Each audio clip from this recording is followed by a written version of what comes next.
Good morning, everybody. On this day of January 20, 2021, this is your friend available here, Suraj Singh, ATP India, Chartered Engineer India, and FIE, Civil Engineer, talking to you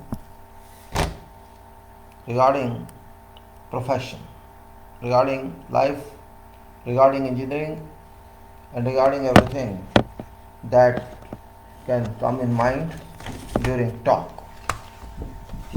Introduction certificates are for information only, so that you know what person is. Every day, every time when I have a chance, I show you these certificates, a kind of dissemination of information also. This is certificate of fellow membership of Institution of Engineers India, based on which I got chartered engineer. And this is talk issues, normal writing, which is foundation of our knowledge. Normal writing is very important to be followed because we are not used to writing these days, and that is what it is. There are so many subjects that can be talked in, there are so many topics that we talked in, and it's up to us how we can take that. And it's also important that we understand what life is. You know, every column makes building. It's a part of building, and every small sketch is part of building. That we have to understand. Life is made like that. If you understand what is life, then we can understand reality. And life is not one moment, two moment. It's a long process, ever changing, and ever changing.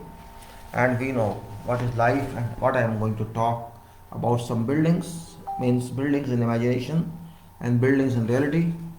Just a cover it is for something done long back. Just for refreshing, I am just giving you. Now, my dear friends, I put in my topic, my subject every day, and this day also I have put in that civil field engineering. Civil field engineering, I am saying the people understand something else. When I say field, it is real field, means it's not your educational area, it's not your academical time. It's field engineering is way of working. General, it is there. It can be general, it can be design field, it can be contracts field, it can be construction organization, commitments, communication, coordination, project quantity, quality. And why should we be behind quality all time, quality particularly of concrete and all materials related to that. So this is a kind of, you can say, when I talk something, it doesn't mean I confine to one of these or all of these. It depends during talk what appears and what I have to say or what you have to get in. So it's different kind of miscellaneous talks where I'm not confined, I'm not controlled by one formula or one derivation. It is something that you have to keep on moving just to make you understand or just to apprise you of what I'm talking of.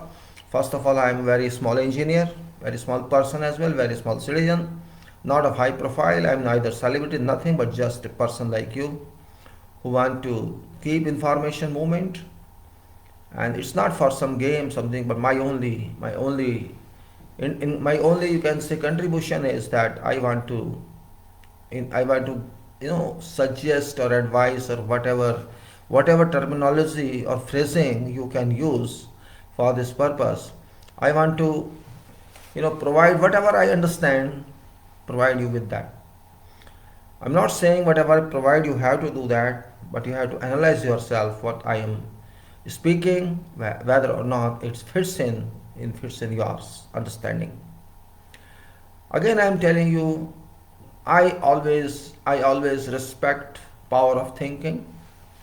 Power of thinking is something which maybe at every point in life you may not respect, because life is for people a practical world, and for some people it is ideal world.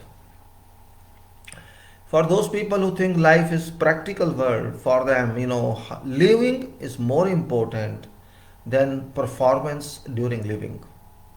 Some people say life is just have family, have service or job or business and money and all that, and keep on moving forever. All right, that is one part of thinking, one part of your, you can say, destiny. And there's another part of destiny which says, no problem, we have to face circumstances, we have to move according to time, according to what is given to us and what we do, and we have to, if so required, we have to struggle. Sangharsh, you have to struggle. And those who talk of struggle, they are sometimes considered non-practical or impractical individual. Alright, impractical or practical, that depends upon your thinking, how it is practically or it's not practical. But practice, who makes it? Point is, who makes practice? It's you and myself who decide where to do this, and they say, okay, fine, it is practical, it's not practical. But there are something in life which are principle based and which can't be changed, and if these are altered, you get something we never expected of. When I say life should be based on thinking, I think it should be practical. Practical thinking, critical thinking, thinking which leads you to somewhere which you never expected or never thought of, never dreamed of. That can also be life. It is up to you how you interpret phrasing or interpret your mind. But one point I know, that if you consider nature, what do you call it, practical or ideal? I consider nature is practical as well as ideal. And in fact, practical includes ideal and ideal includes practical. It's your understanding, it's your viewpoint, how you do it. I am talking, you may consider this, I am talking philosophically or I am talking some other way which doesn't suit you or you don't please with. Don't please with, don't worry. Life is vast. Everybody has some destiny, some aim, and that's destiny if met, person thinks that person is successful or destined.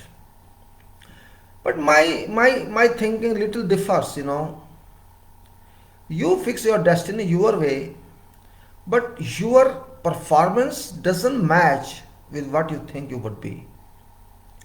Sometimes your scale may be high up or maybe low up.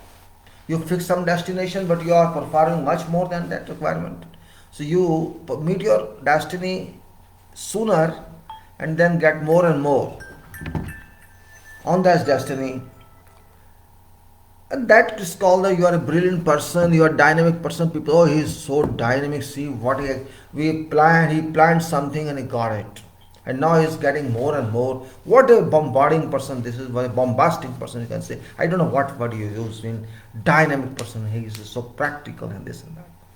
And the same thing you perform under. People say he is a lazy and lethargic. He cannot do this and that. People would say like that. Don't worry about what people would say. Because my control is there. Who sent me to earth? I am disciple of that. I am pupil of that. I am child of that. And I am friend of that. Topmost relation with that power to me or with me is friendship. Friendship doesn't mean what you think. It doesn't mean that. Friendship. If you take article meaning of friendship, you will find it in completely entire world, different world. Friend, F-R-I-E-N-D. You may say fry end. If you use someone to your tuning and that person is used, you use that successfully, I think that is also friend. A person who is close to you and he moves according to you and you move according to his requirements or feelings, or you stand together, that is also friendship. That friendship is undefined, where you say is my friend, I am his friend, and we move together. We can't live without. If you don't see each other in a frequent interval, we don't feel, we feel something is there. So that friendship is not what I am talking of. That friends is based on emotions and based of soul connections and based on it. I'm talking of friendship, which is something else. Means if I get something, I do something. I use some person for my gains and some persons use me for his gains. I'm talking of that friendship. I am fry end of God, not friend actually. Fry end. God is using me for that purpose that God fixes. And I think here God uses me for engineering purpose. Purpose is engineering. Because after all I am product of God and one of professions of God is engineering. You may call it profession or you may call it purpose or objective. God is all objectives. So whatever is happening on this earth, it's all God's proposals and God's acceptance. Whatever work you do in this life, during this life on earth, that's all God's commands, I can say. So for me, God's command is engineering, and for you, maybe your work. So I am more inclined towards engineering deliberations because engineering is part of life. In fact, whole life is engineering for universe and for you also. Whatever you do every day, you may not know this, but somewhere is connected to engineering. Because without engineering, there can be no development. And luckily, you can say, or by definition, civil engineering is that branch of engineering which deals directly with livings of people of world. Everything that you use, every facility that you use, it relates to engineering. You drink water, somewhere engineering is there. You go to toilet, somewhere engineering is there related to that. You take bath, somewhere related. Everywhere you go to move somewhere, you walk on road or footpath, engineering is there. You travel by car or by train or by whatever means, engineering is there. You live in a house, engineering is there. So you can say engineering has touched all your life matters. It's not independent of you, and you are not independent of that. Civil engineering comes to your way irrespective of that you note it or you don't note it. But if you note it, fine, I may call you are aware and you are conscious. And if you say, no, I least bother about this, then no problem. Even in desert, you will find something that is engineering related. Even in forest, you will find something engineering related. So engineering is a part of your life. You should think that way. Even you do not understand engineering, you use it sometime here and there. Use of engineering, civil engineering is particular, and all other engineering, mechanical, electrical, or nowadays electronics, these are all parts of your life. And that's what I am more happy about that. Irrespective of how you gain or don't gain any money, that is different issue. But if you talk to people or if you think about that or you give some message to people, it means something. And remember that whatever brain does, it doesn't cost anything. You don't get profits from brain. And brain work is very serious, and people don't feel happy, people don't feel, amused with that. No problem. But remember, if you have to make something, degree of seriousness is very important. And seriousness, of course, doesn't mean your face impression. It doesn't mean that you are angry and you have dedicated something and you say, see, I am doing this by my own system, by my own timetable, and I have to stick to that. I cannot vary that.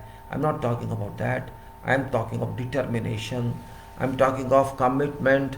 I'm talking of sincerity. I'm talking of those parameters or those you can say characters which are required to perform something. And perform, when we say perform, means whatever form is required, you have to enter into that. And we measure achievements by performance and not by final destiny. There is destiny fixed in every activity and in group of activities, and thus destiny is defined in engineering terms as milestones or milestone or final destiny. We don't write destiny, we say it's milestone. We achieved target, we achieved goal, we achieved. That's what we name it. So which goals we want to fix in or we want to designate, it's up to you, up to your proposal, up to your acceptance. So I am talking about engineering. Engineering means use of mind. Engineering is a terminology or is a phrase or you can say term that we can say use intellect of your mind to produce something or to do something. To use your mind or whosoever mind is there for some constructive purpose or for some definite purpose to reach somewhere where you get something, some service out or you get some product out, service and products that you get by that, and that's termed as engineering. So use of mind is very important, and use of mind means which mind? Developed mind that you achieved through understanding, achieved through learning of engineering. That mind which is not born mind, which was born sometimes when you came to this earth, but now it's your mind developed one, and it is so strong that it can identify, it can understand, it has a capacity to analyze, it has a capacity to understand your problem and provide answer to you by whatever mechanism available in nature. This engineering means use of mind is very important. But in examinations, the mind use is not this is what you have done, marks and this and that. That is something else, but directly or indirectly, that is also linked to use of mind. Use of mind works throughout life, throughout career, and even post retirement. And use of mind is very important. All success in the whole world has been because of use of mind. Newton did not have a university degree, but he used mind to some extent. All scientists who use their minds, everybody uses mind to get something. Even if a born child, you cannot say that the baby uses mind, but baby also uses mind to some extent. That baby also has some plan in mind, but unable to express that what baby thinks. And by actions, by dramas, or by you can say naughty action of that kid, you see that that kid wants to do something or wants to search for something you cannot understand. So my dear, I say that I am also a kid in that way. I am kid, of course, maybe grown up kid, but kid is kid.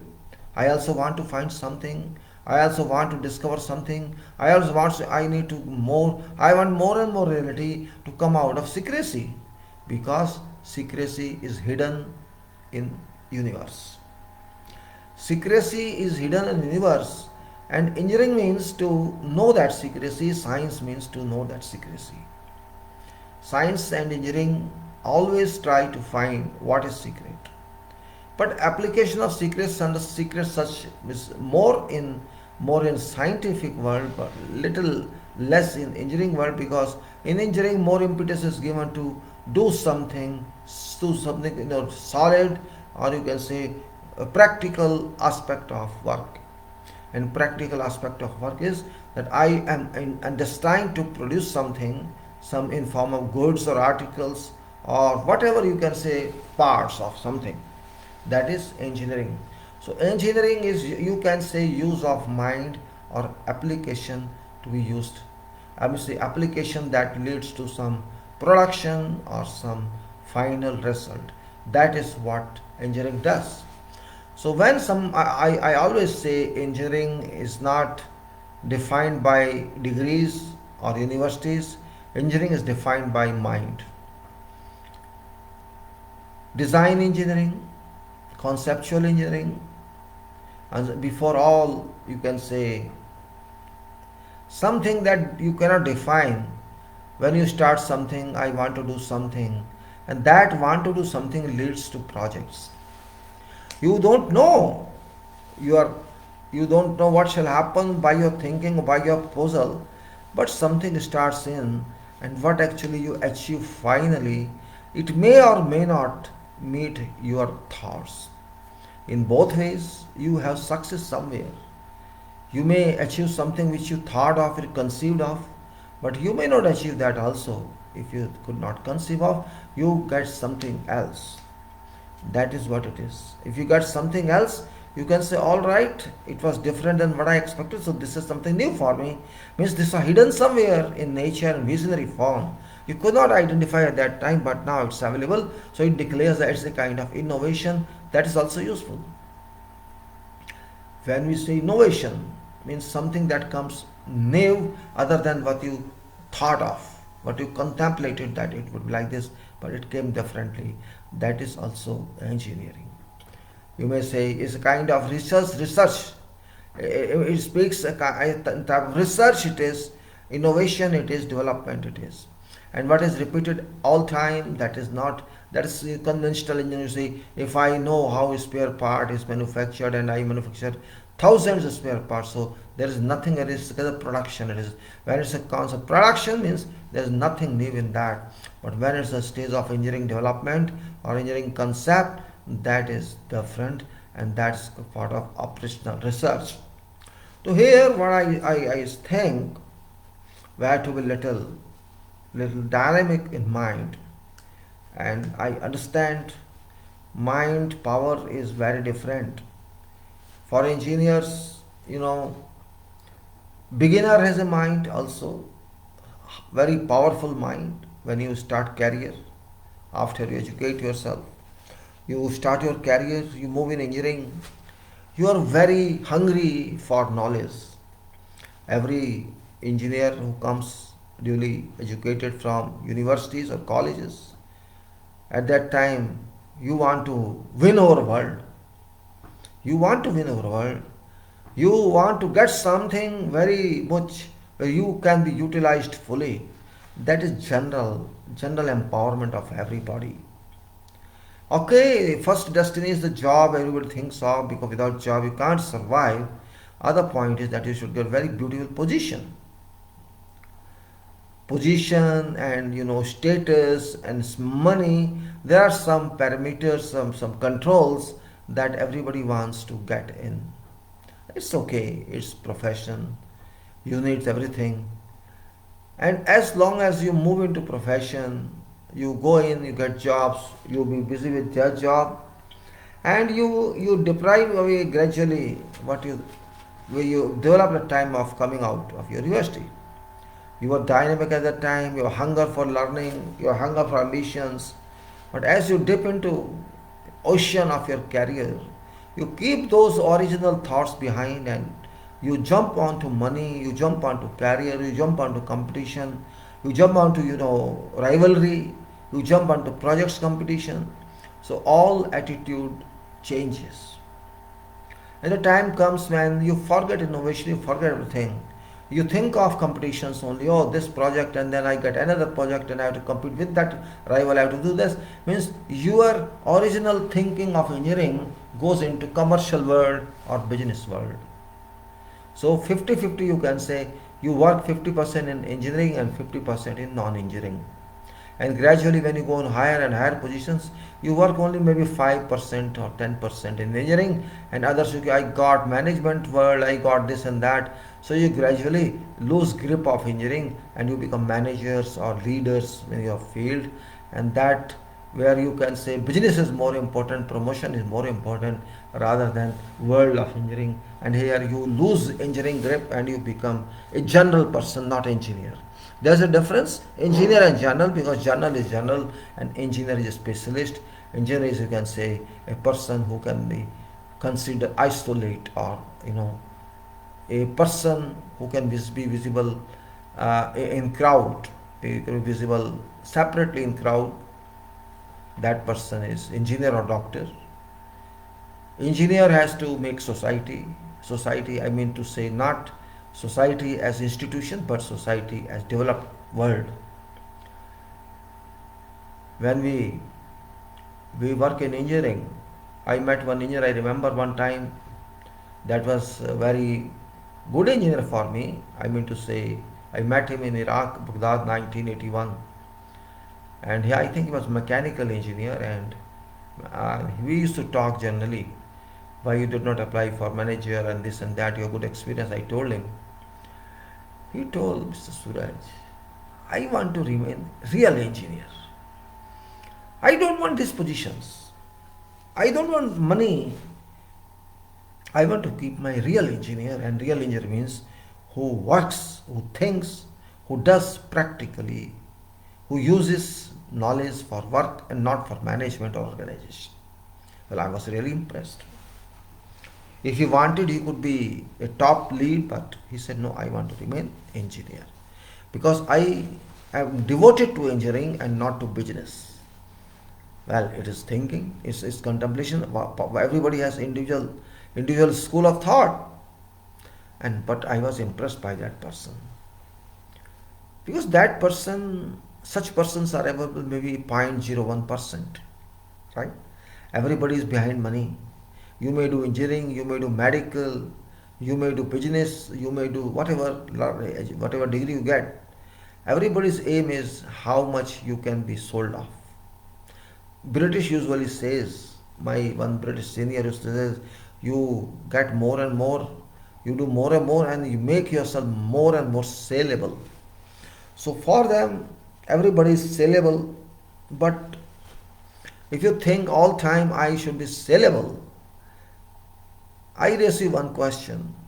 Everyone, you are getting services by agencies fixed by God, nature. That agency is sun, air, sky, clouds, soil, all the agencies. You are getting service every moment, every day, every hour from these agencies. You know what services they are giving you. They produce you or deliver to you sunlight, sun rays, air, water, and you can say fire, food. These give you all services throughout your life. Did you receive any bill from sun, any bill from air or other agencies for payment? You never got that. This means God is serving you free. Nature serves you free of cost. You may not understand it, but nature works for you all time. For your body there is no payment demanded. For your maintenance of breathing, no payment is demanded. For building or developing of your body, no payment is demanded. You are eating food for yourself, not for God. Soil is giving you food, you are getting sunlight, you are getting air. These free services, who is giving? You provide little water to public and say this is water bill, this is electrical bill, this is house tax, this is this tax and that tax. What about that power who provided everything to us, and even this earth on which we are living, that was sometime maybe manufactured by God, processed by God. And this earth is also not demanding any rent. You thought this way, you think this way. Is earth going to raise a bill to you? My dear, you are staying on this earth. You give me this lease or rent charge. You are not paying anything to anyone. Is this not a big lesson that we should understand?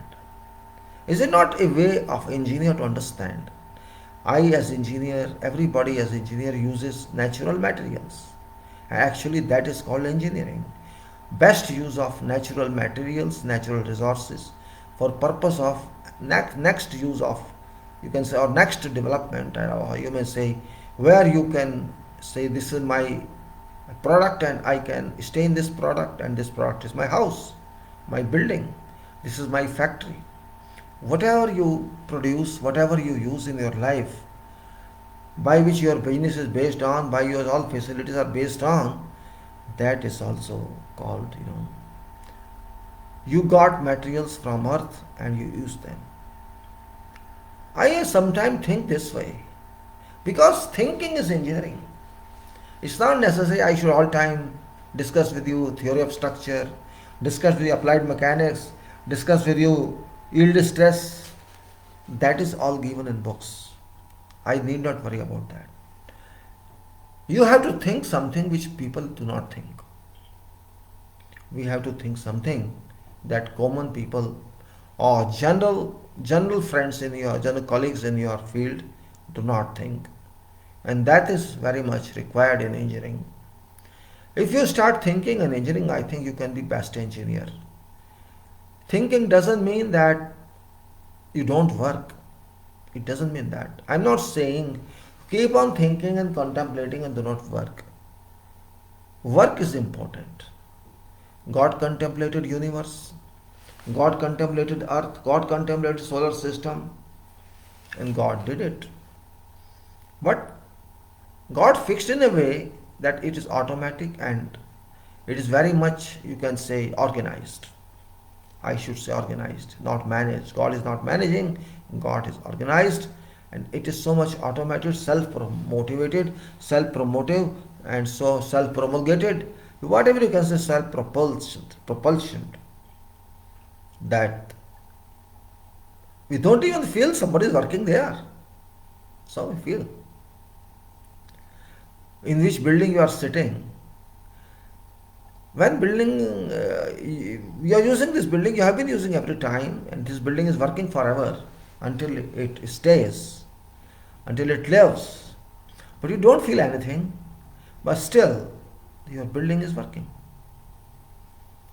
Same way, whole universe is working. Same way, I am working, my mind is working, my body is working. These are called. We can't give any name, any you can say philosophical name or something that you can say it is beautiful, it is most suitable. I don't find some term for this. Say I am body, I am engineered one. God engineered body. God engineered 8 billion bodies of human being. God billion, how many billions of other creatures. God built all universe, whole universe, solar system, how many solars, I don't know. God built air and God built all these products of God. So what do you call it? God is all powerful? Yes, that is. But who is He? I can say I am part of God, you are part of God. We do not know how this body is working, we don't know how I am thinking, we keep on thinking and thinking and thinking. This means every activity that is done has certain system with this. A system what we are using, we can say some organization exists around us. In every act or in every series of acts, we can say every sequences of act, automatically it works. And as we learned in physics, chemistry and other subjects, energy is source of everything. And this energy only I am talking to you, this energy is only that whole universe is existing. And this energy that something is happening. We call it energy in whatever form. What about thinking? Is that not energy? That is also very much energetic. When I calculate some force on a structure, I think because I am taught to do that. But suppose I was not taught that. Some forces act on structures. And that's what we design structures for. Suppose I don't know that, I was not educated at thus, otherwise. How I can say the force is acting? It is only by experience, by common sense. Means when you think on something, God teaches you what is that. When you look at something and just concentrate on something, on that item, if not item, something else, this will pull your mind, or you can say your concentration of mind shall pull values or pull parameters of that thing sometime in life. I'm not saying you start now and you'll get now. You will get now when you are educated for that, you have been trained for that. But otherwise, if it's not training, you are not trained for that. Training shall come to you when you think of that. And think means how many minutes you think, or how many hour time duration you think, length of that thinking, or you can say force of that thinking gives you something. And that something is that item about which you are thinking, material or you can say built up, that will start talking to you tacitly, without even hearing. that message shall keep coming into your mind. And I consider that also engineering, because we got all answers of all problems, one time or other.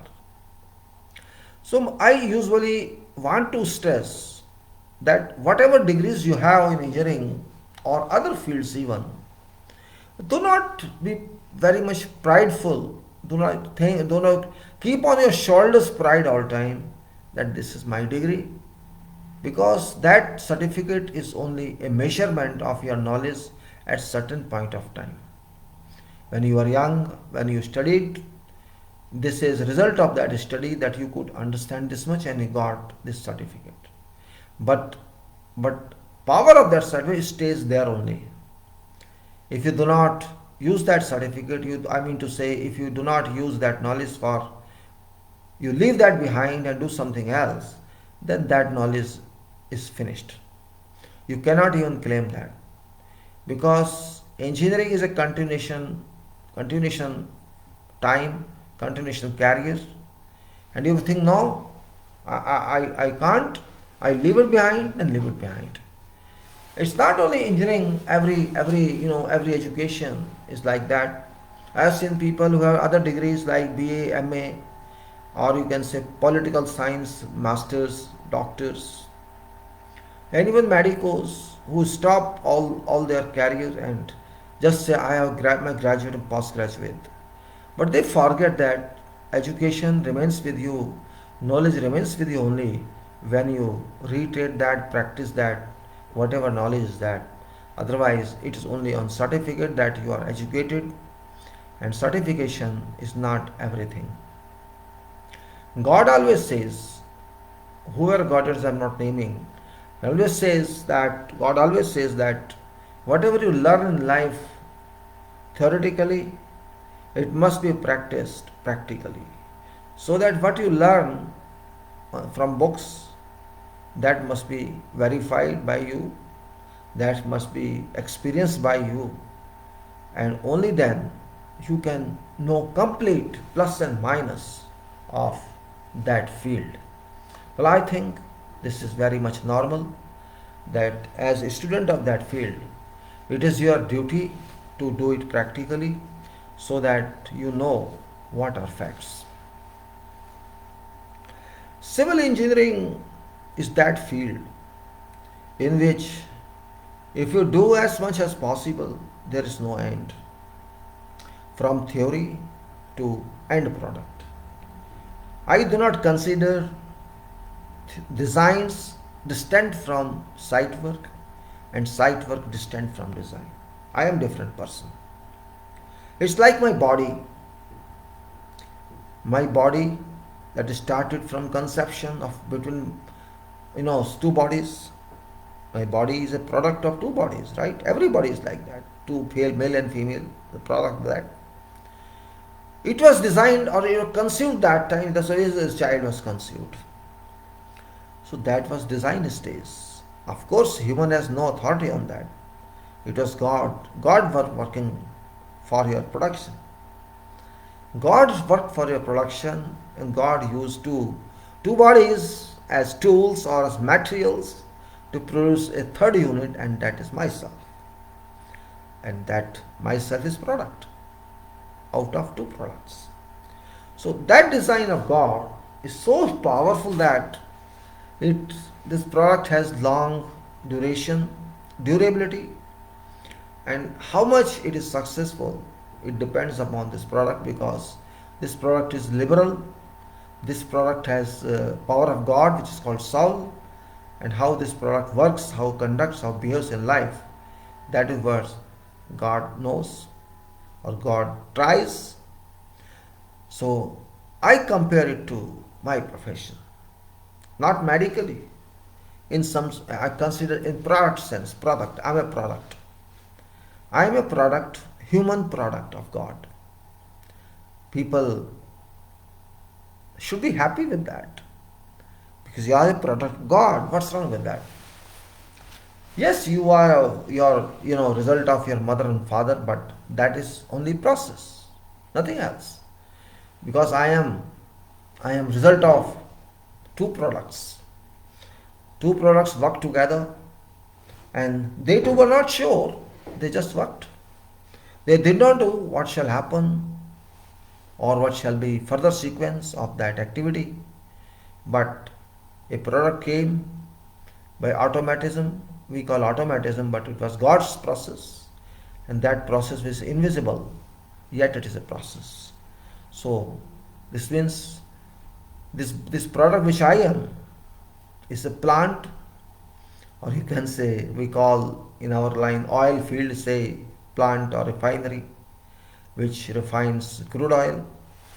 So this body is a product of engineering, God's engineering. Human production engineering, you can say. In mechanical, this is production engineering. I would say human production engineering. I am a product of that, and you are a product of it, and everybody, every creature is product of that.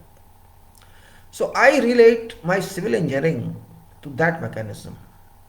That it starts from some conception, and that too if you have some budget. So God has budget, and that budget is universe. God has earth, which is a part of budget, and all agencies are investments that God has made for no real profits, but only for functioning, for you can say continuous movement of universe. God has no destination. Destinations come automatically and go. No destination is perfect here.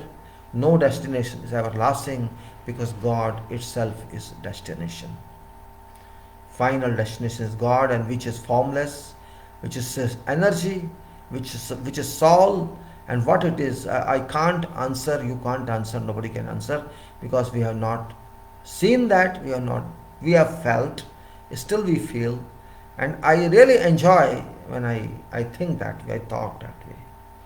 God, my ultimate energy, and I may stay on earth, or I may stay somewhere else on the planets or other world. Both are same. For me are same, because I am product. Where this product fits in, I have product in this product as well. In this physical product that my body is, what you call my bones, my flesh, all, there is another electrical current, and which is called soul. And this soul is energy, and actually this soul is engineer. When I work in engineering, it's not my body that works. My body is just tool. It's like tool or like carrier. But my soul works. What training I get, that is soul gets training. And you also, whatever you learn, it's soul through use of many tools in your body, many controls in your body. Mind is that control. Mind is structure of that energy which stays in there. So mind means your mind, or you can say brain structure, within which your soul is controlled by. Your soul operates it, or it operates soul. I think there is both way, left hand side and right hand side, you can say, in formation of equations, and that is what I understand is rightly also. So you have to fix your mind somewhere this way, and this I think is original thought. This has nothing to do with spiritual engineering or civil engineering. What I am talking is real world, because when I say I work, first of all, I just only say I am working. Actually, I don't work. I am using only term I, or verb, or adjective. I am using I am working. Really, it's not I. It's someone else is working. You are only a medium, or you are only, you can say, appliance. To be very frank, I am appliance. Electrical bulb and appliance, electrical tube light is an appliance, some equipment is an appliance.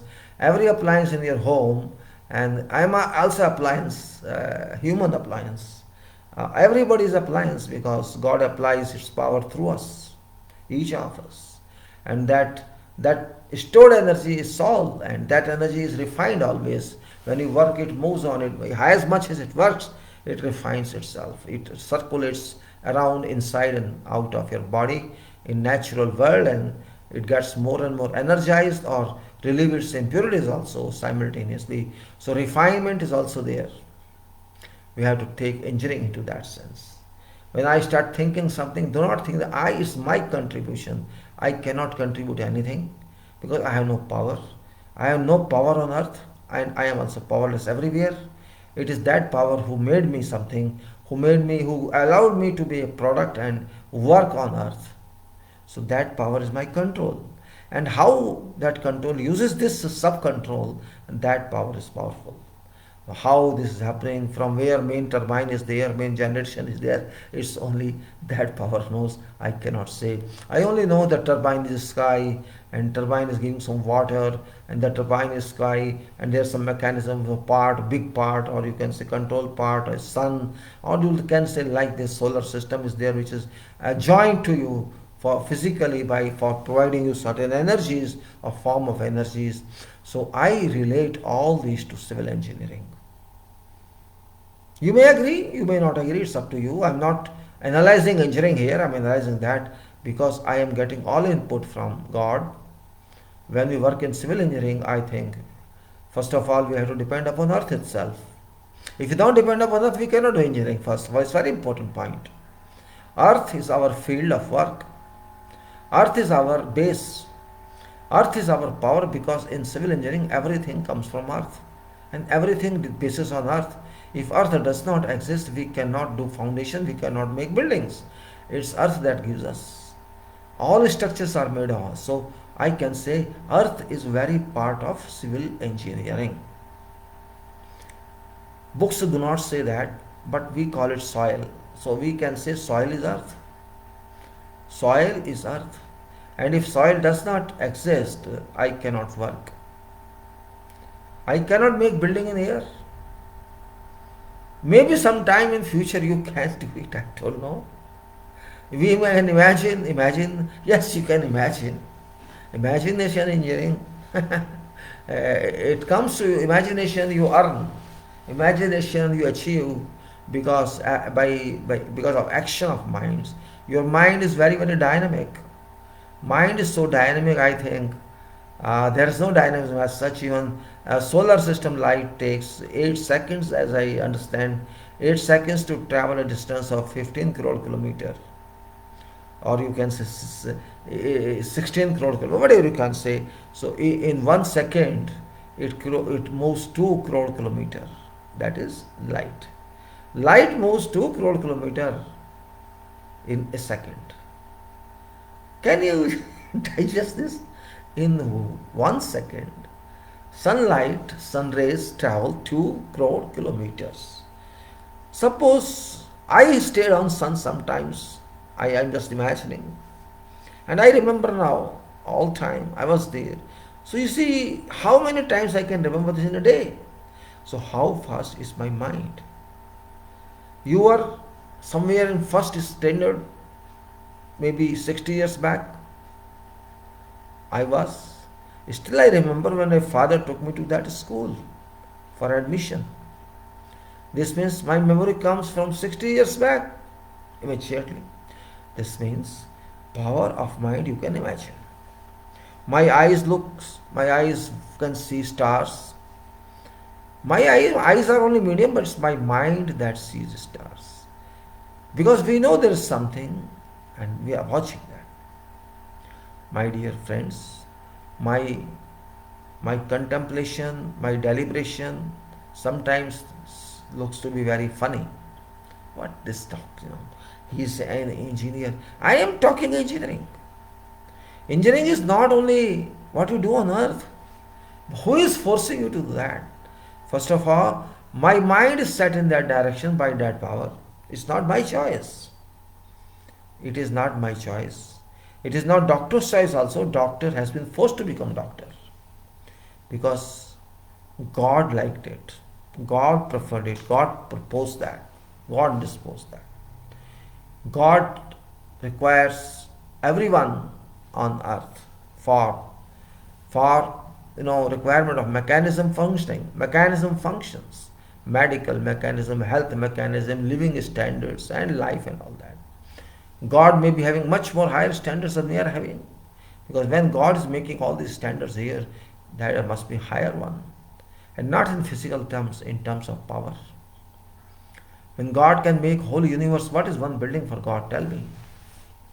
When God can make whole universe, I think what we make here in comparison to that is negligible.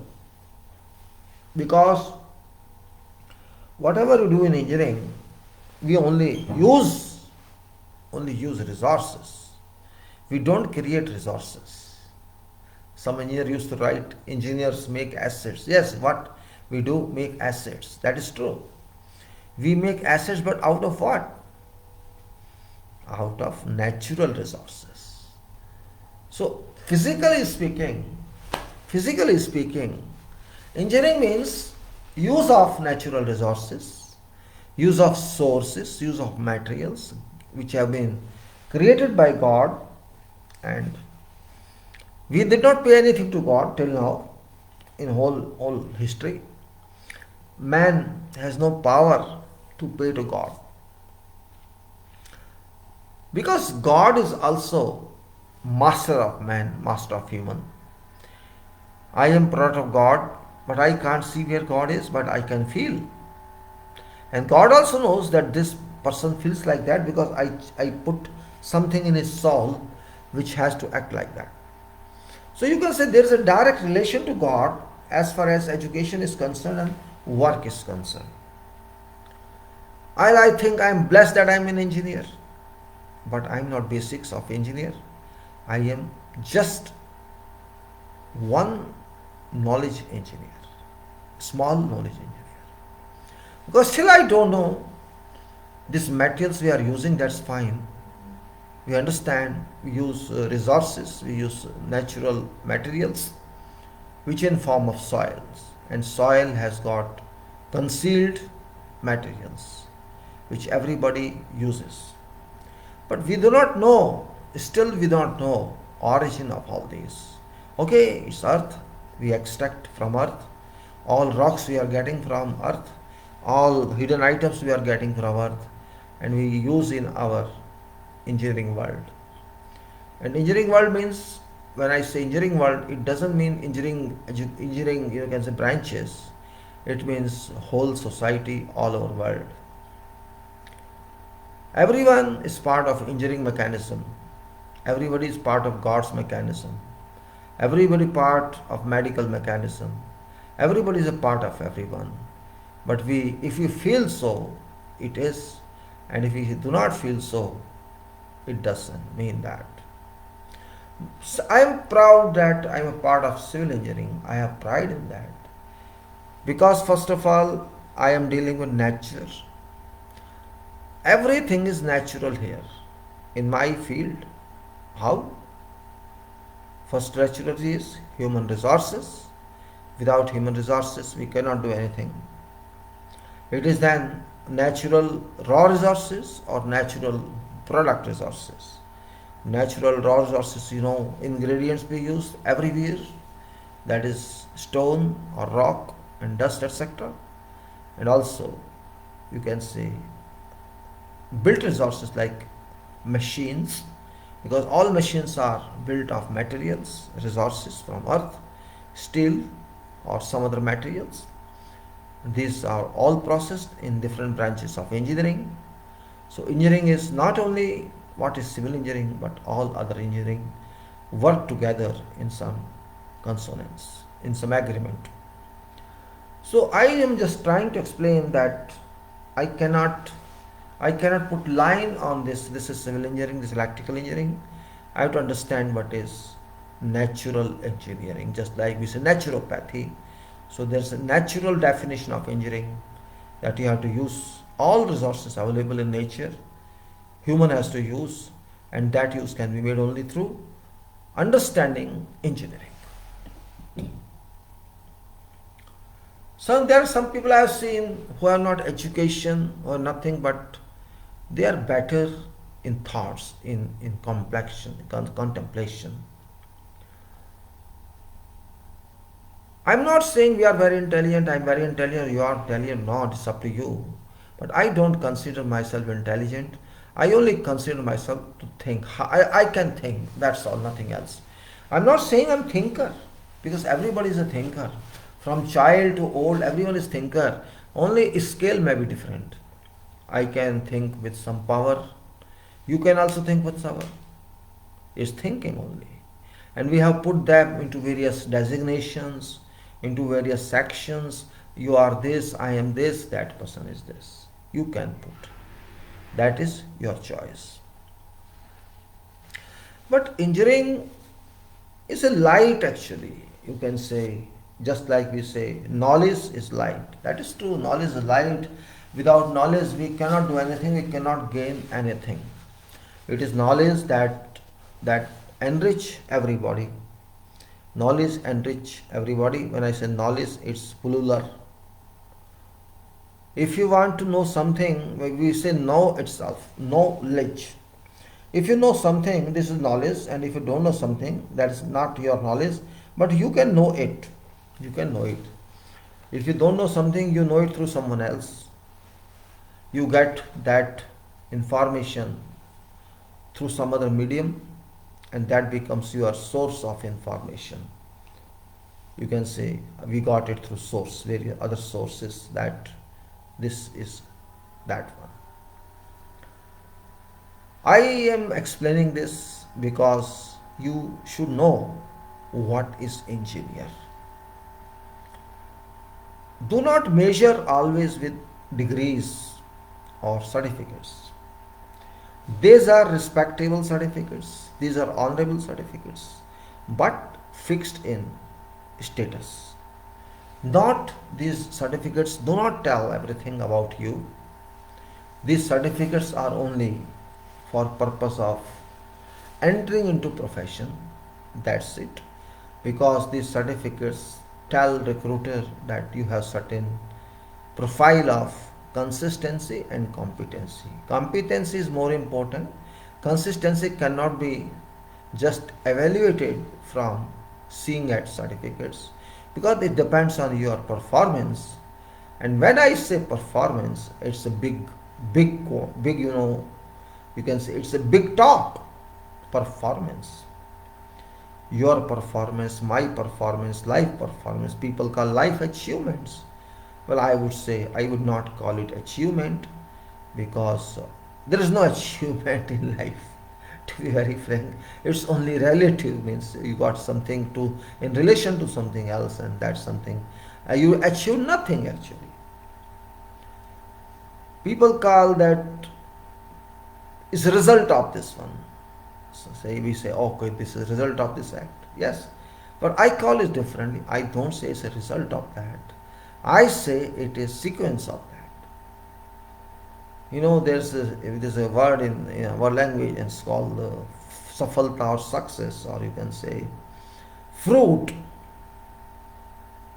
They say in our language we call it karam kiye ja phal ki chinta mat kar. Karam kiye ja phal ki chinta mat kar. This means keep on doing your duty, your work, and do not worry about consequences of that, or fruit of that. Generally, we believe in that, and I think whole world believe in this. Keep on working. This is what God expects. Keep on working, because God is also working. We do not see, but it's working. Whole system of universe works. This means God works. This means if God stops working, we would suffer. This is another point. You know what?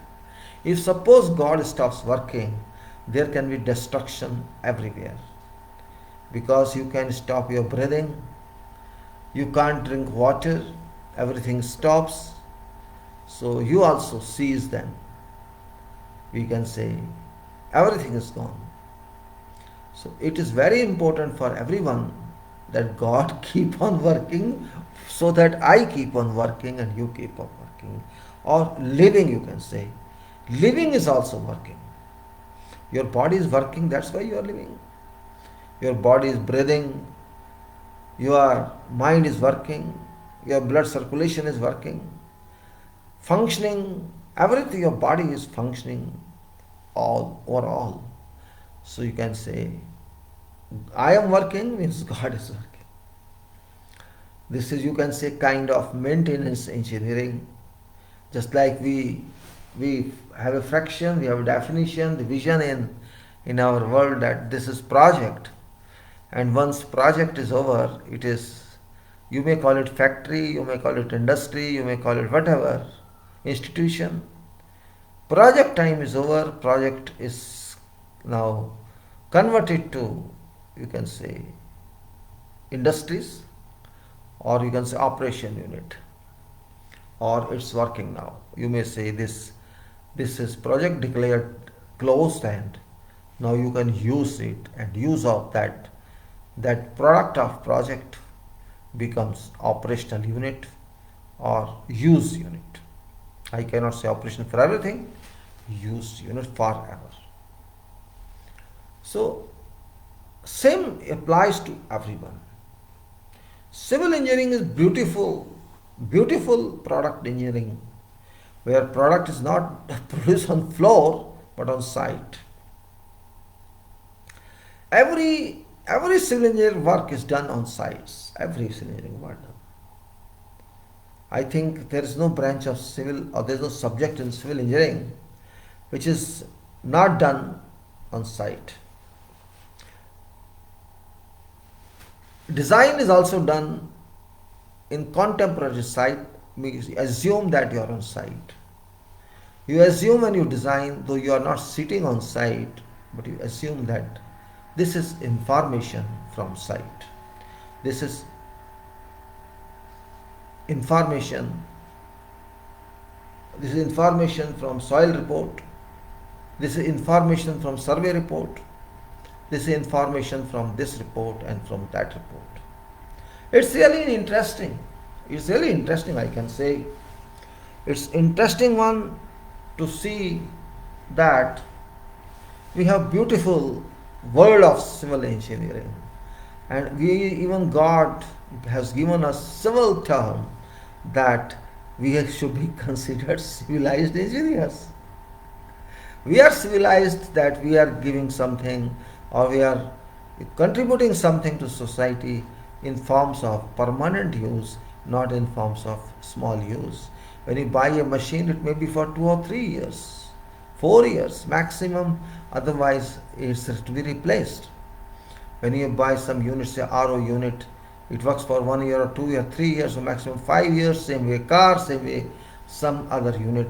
But civil engineering is one where it is long duration walk. Civil engineering walks a long duration talk, you can say. If civil engineering is some unit, it walks a lot. A building walks a lot of 100 years. You can say 100 years, 200 years, 300 years. Same way, road walks many decades if you maintain it. And sewer line, water line, these are all long walk products. And immense size product, not simple product. Means road, if you see, is thousands of kilometers long. Railway line also same. And you can say all products in civil engineering do same. Building is very big project, though there may be different sizes of building, but whatever you goods, for example, slab casting, column design, etc. work, all these are long durable products. So if you think that way, you deal with those people, those materials for civil engineering, in civil engineering. We have to think differently then.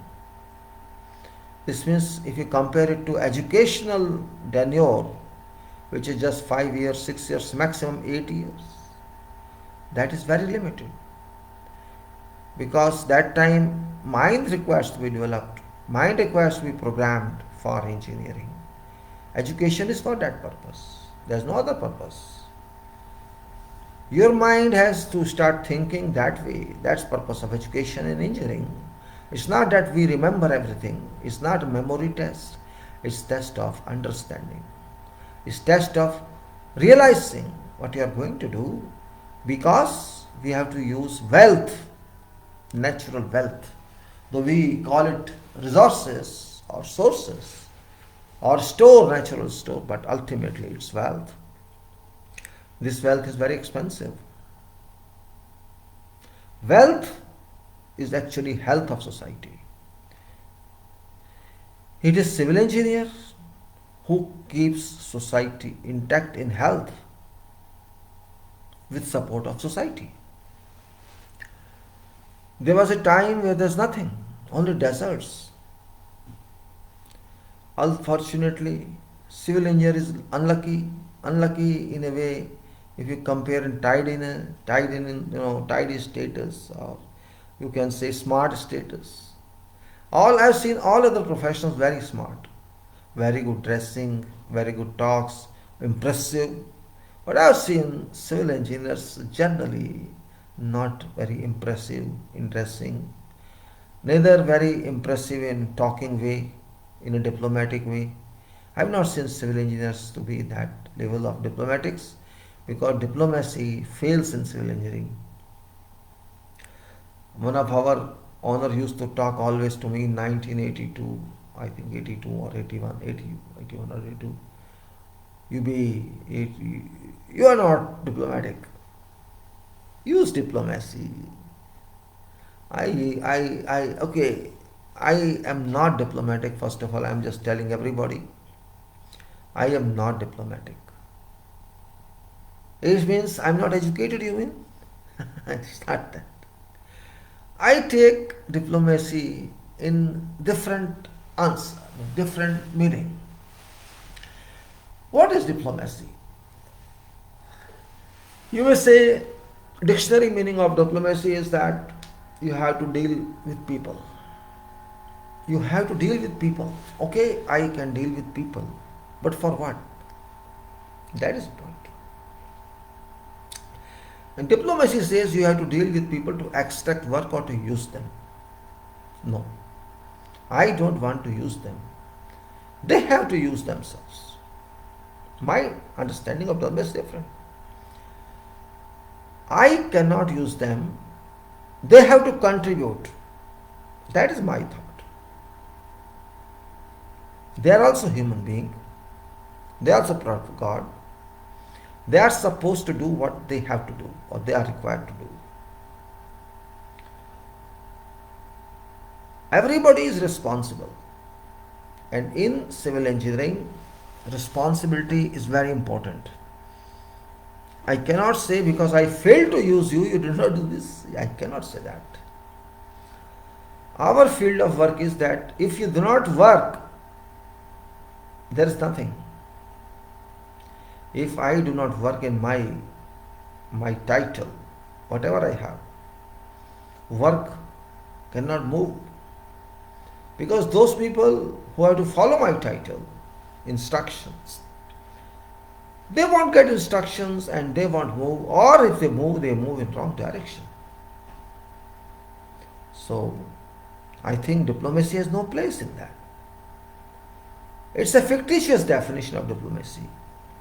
When you have to smile, even though it's not required to smile, you have to follow protocols, it's not required. We do not believe in that. You see, we deal with resources, we deal with natural wealth, and it's expensive. Not expensive in terms of money, but in terms of production, in terms of life construction. How many years does it take for stones to become strong rocks? How many years it takes consolidation of soil strata? It's very time-consuming item, time-consuming word. Time means it takes centuries sometimes for availability of some new material. Civil engineering is something different. And that's the reason that we cannot trust everybody. Civil engineering cannot trust everyone. It's not because of accuracy requirement or inaccuracy or something, but it's because of material requirement, human resources requirement. Even trained people fail sometime. Trained people. Because of various reasons.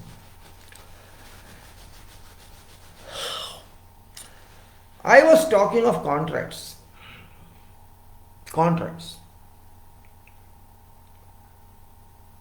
And you know what I defined? Very simple it is. No need of even re-explanation. To do something and I to pay something. I have given you a task. Do it, and you agreed to charge this much for this task, and I have to pay you. This agreement is nothing other than contract. Okay, it may not be in writing, it's verbal. I have given you this, do this for me. And you get payment in turn of that. This is foundation of contract. Whatever payment I give or you take or agree, that is called consideration, and whatever conditions are there which we have to define, that is term of contract or body of contract. We follow contracts because contract means a kind of collective responsibility of that person for all items. We can do ourselves, there is no problem in that. We can do ourselves. We do not need contractors, that's also true. But doing ourselves means we never use all time, I never do that work all time. I can organize what contractor would do, but point is contractor has done that many times in past. That contractor knows everything about procurement of resources, so that contractor will save a lot of time. If I do myself, then I have to find market, I have to survey market, I have to see every location where my requirements can be met from. So you can say if I do that, I will take more time. I have no knowledge of market real prices, and I don't know efficiency of various citizens, various people, various classes, various countries. So for me, it's not that I cannot do that myself, but it will take more time. Maybe sometimes I have to pay more cost. So contractor is understood to be a person who is used to do on such kinds of works. And that is the reason that when we say contractor, it is not simply shop contractor or some street hawker. It is something that person is expert in that work. Organizing work, organizing materials, and doing everything about that is contract. And contractor is to do that for a scope of work.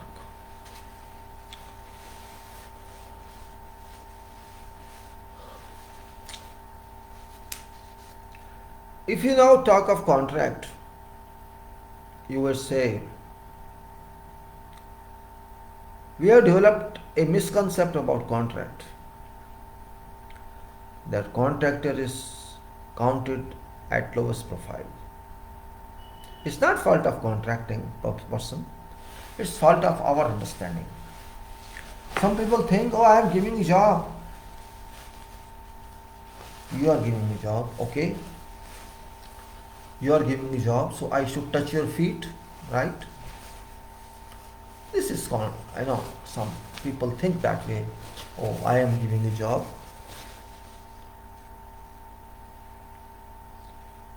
You are giving me job because I suit you and your job suits me. That's why we are going to agree on this.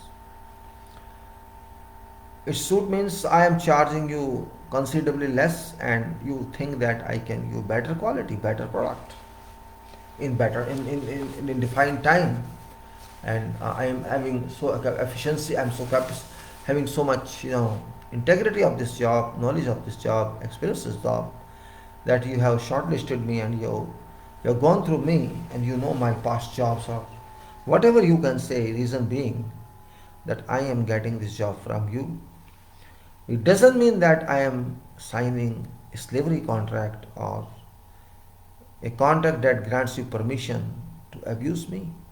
It doesn't mean that. Some people think contract is slave. Yes, there's a thinking like that, equivalent to that. In civil engineering, it's not alone contract. It's not alone contractor, means you cannot consider that contractor in terms of what you think other contracts are. It is certainly a qualified person or company that can work on construction jobs. You can say experienced company, qualified company. What sort of that company? I'm not going to talk to that.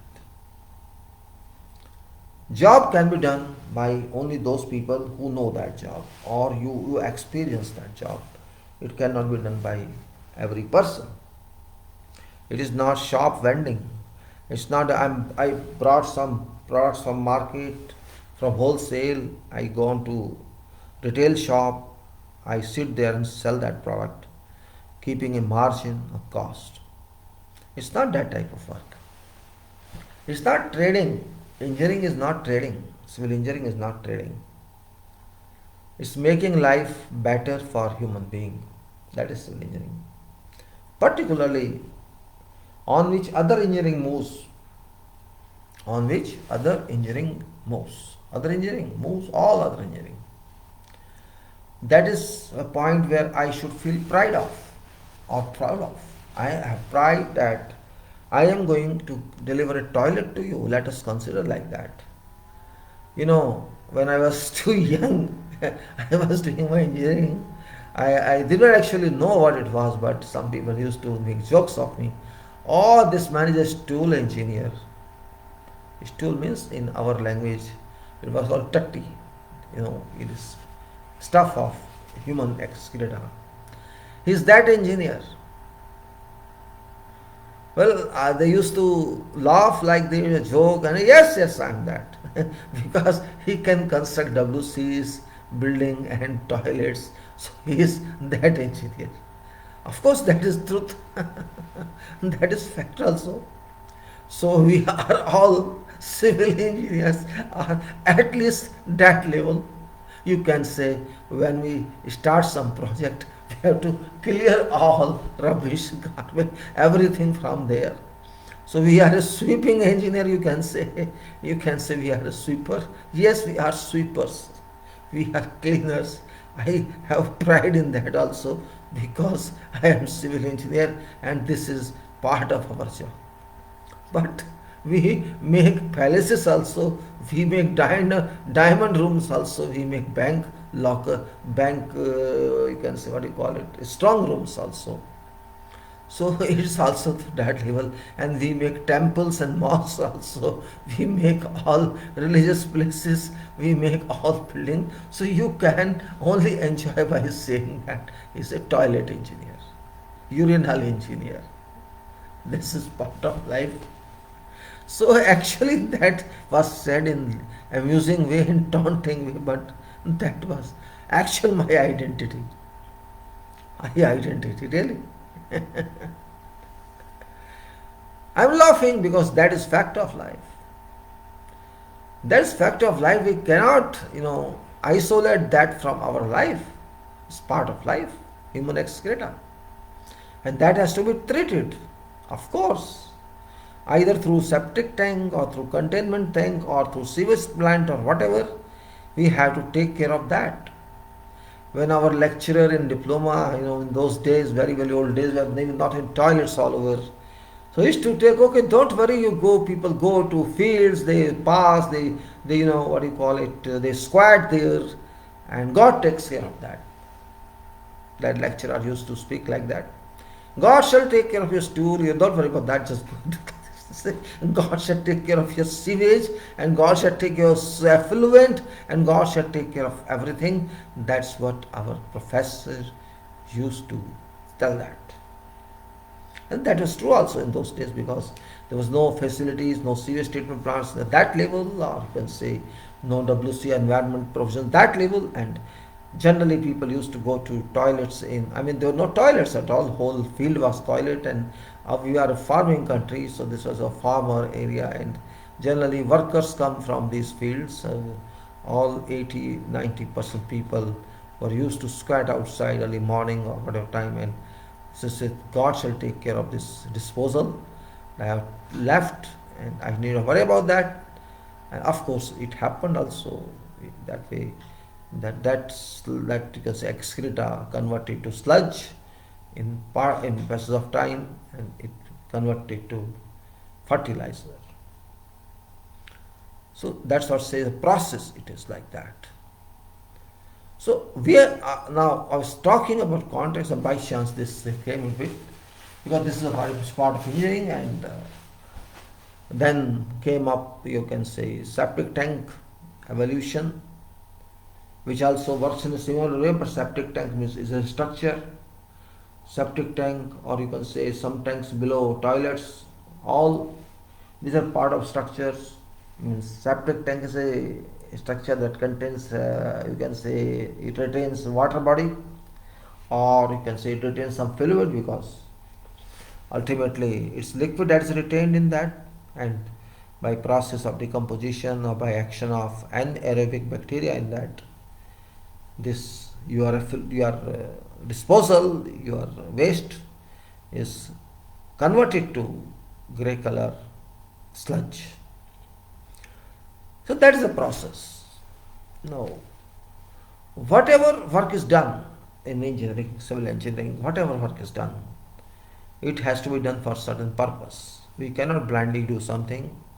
We cannot say that because I want to make a room, for what I should know. I want to make a building, for what I should know. It's not simple that we until we don't have purpose, we don't have objective, we don't have requirement. All what we have, we see, we do. It's all to keep requirements fulfilled, and requirements are defined by users of that structure. Structure has no limits. Similarly, buildings have no limit. There are, many structures, and each structure is different. Each structure is different. And structure, some structure is easy, some structure is very difficult. But it is all process, and contractor has to know all this. Whoever be contractor, one has to understand all these. How can this affect, or how can it be affected? That is what contract in engineering is. It's not ordinary contract. It is, you can say, knowledge based contract. If you don't have knowledge of that field, that work, or whatever work we want to award you, if you don't have experience on that, or you can learn that, or you cannot learn, depends on that, you are not qualified enough to get that job award. We can't award you that job. And if you have that capacity, for sure we can give you this job based on price competition. Nowadays what happens, it's not only price that is considered. You know it very well, I'm just reminding. It's not simply price, it's only price is second consideration. First requirement is that a contractor has to prove in documents, through documents, by documents,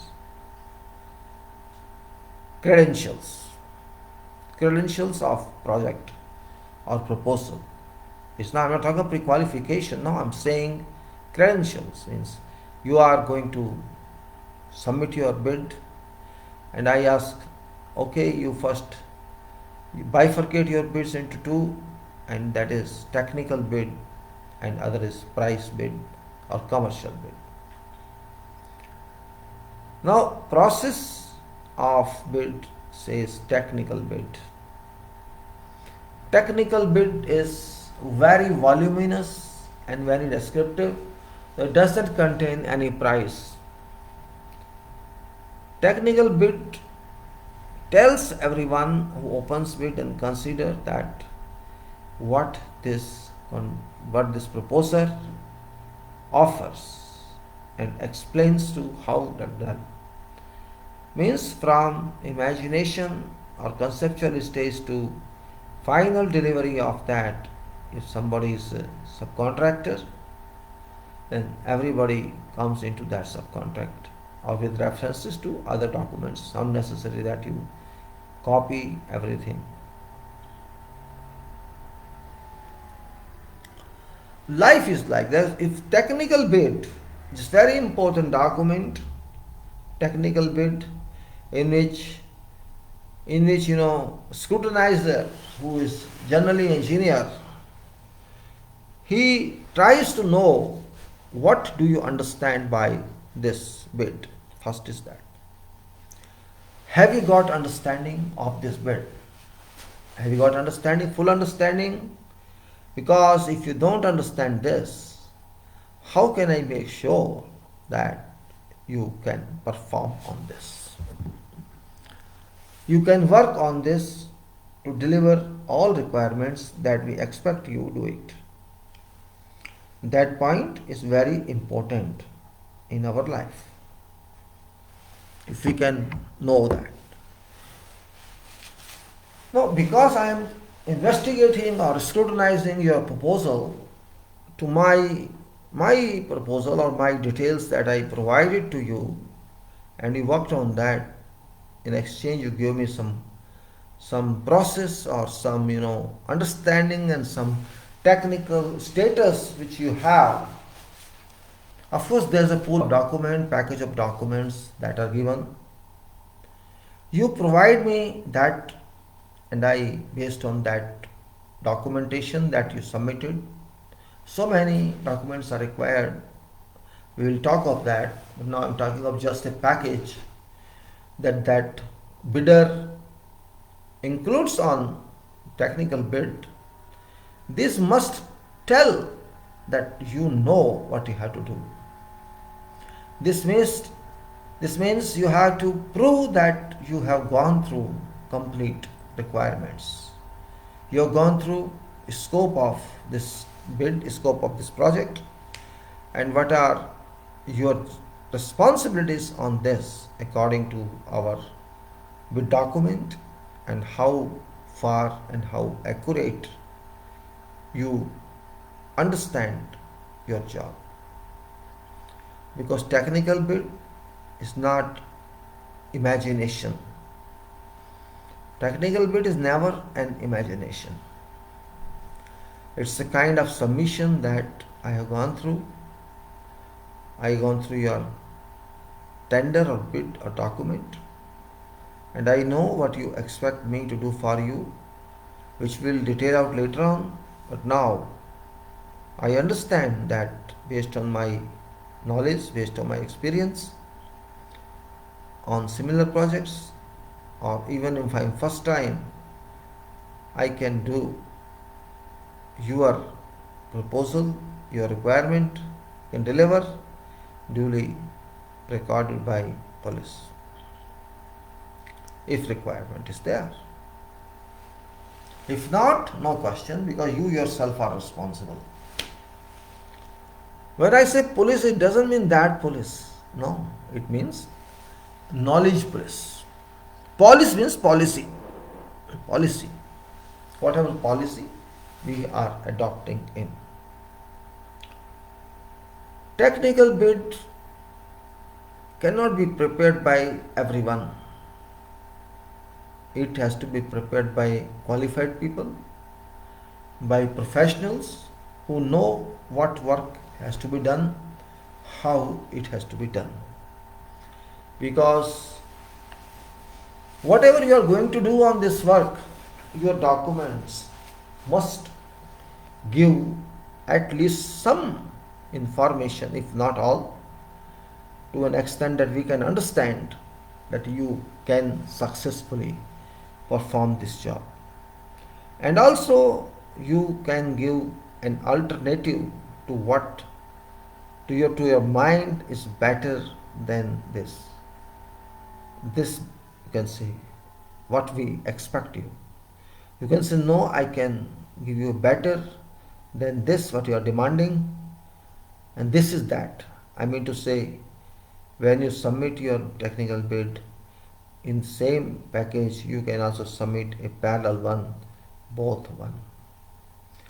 And this technical bid is voluminous document, as I said, and if this document gives you contentment of profession, it provides you with every impetus, well, I think that qualifies that you are a good technical bid designer and you can do this job. And there are so many technical bids, not one, because every bidder provides that. And they go through every bid, technical bid, all technical bids, and once they decide which one is best, and then they ask for commercial bid, or already commercial bid is there, then they open commercial bid and see What about competition of price? When we say technical bid, and I can also call it engineering bid, it's kind of start of a process. It's kind of something. The only successful person would be who wins technical bid and commercial bids both together. So my dear, I am saying contract is nowadays a different type, and you have to provide complete satisfaction to your client, who is owner of that project. Contractor works in essence and also in complete detailings. Contract means, of course, it's a part of commerce, it's a part of business. So price is very much important factor for a contractor.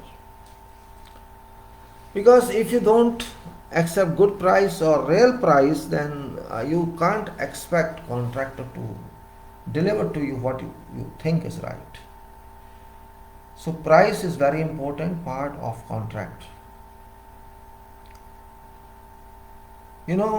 Underestimation or underpricing, it looks nice, the person is competing, but is that competence, is that competing, or you can say that price genuine one, or things underloaded?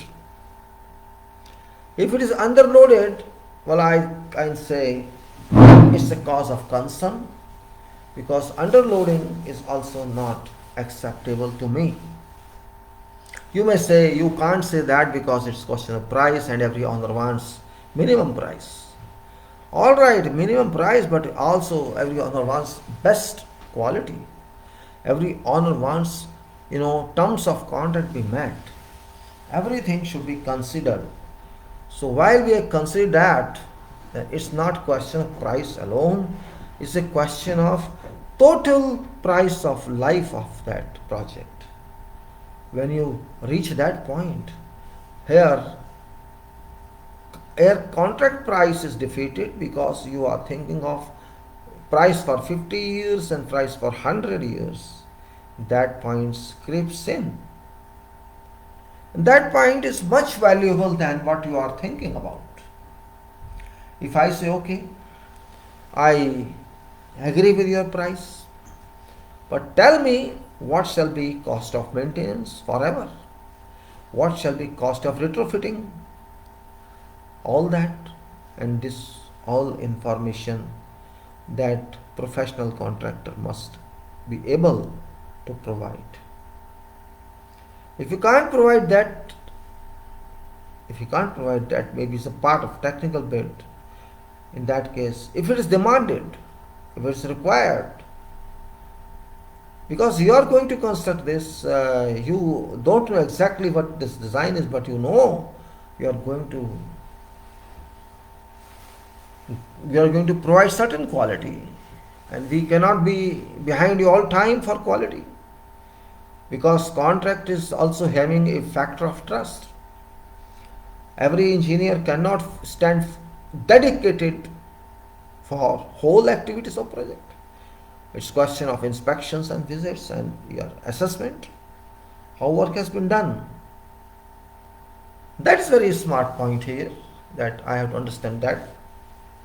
If you think that, my God, if I think that it's not going to work, and this contractor, though he is brought a bid, but he is not able to satisfy me how he can solve these problems, that case is very different, because problems are also required to be solved by same person who is going to claim that he is in a position to do this job. So that requirement is also required to be fulfilled. And if that person does it, I can be more sure on this, that this person is capable to satisfy performance to be provided later. If that person can answer all these questions on bid or otherwise on query, that this problem can be solved like this and this expenses can be minimum with best results, that is what I have to know. If I have to say I want, you can say, an alternative on this sector of or this part of bid or whole, and what benefits I can, what value you can add to this bid other than this bid, and that person as bidder is competent enough with his team, support of his team, yes, we can do your way with some better results. Means why I am trying to say, I cannot define everything here because it depends on what bid it is, how strong it is, what is your requirement, what is the scope of work, what are the specifications, what are designs, and if you maybe you get an alternative design or alternative way of bid, that is your choice. As a contractor, as a bidder, I am quite competent to support you in whatever way professionally it is required or it's to be done. I am saying professionally, not otherwise. It's not my choice or your demand or your choice.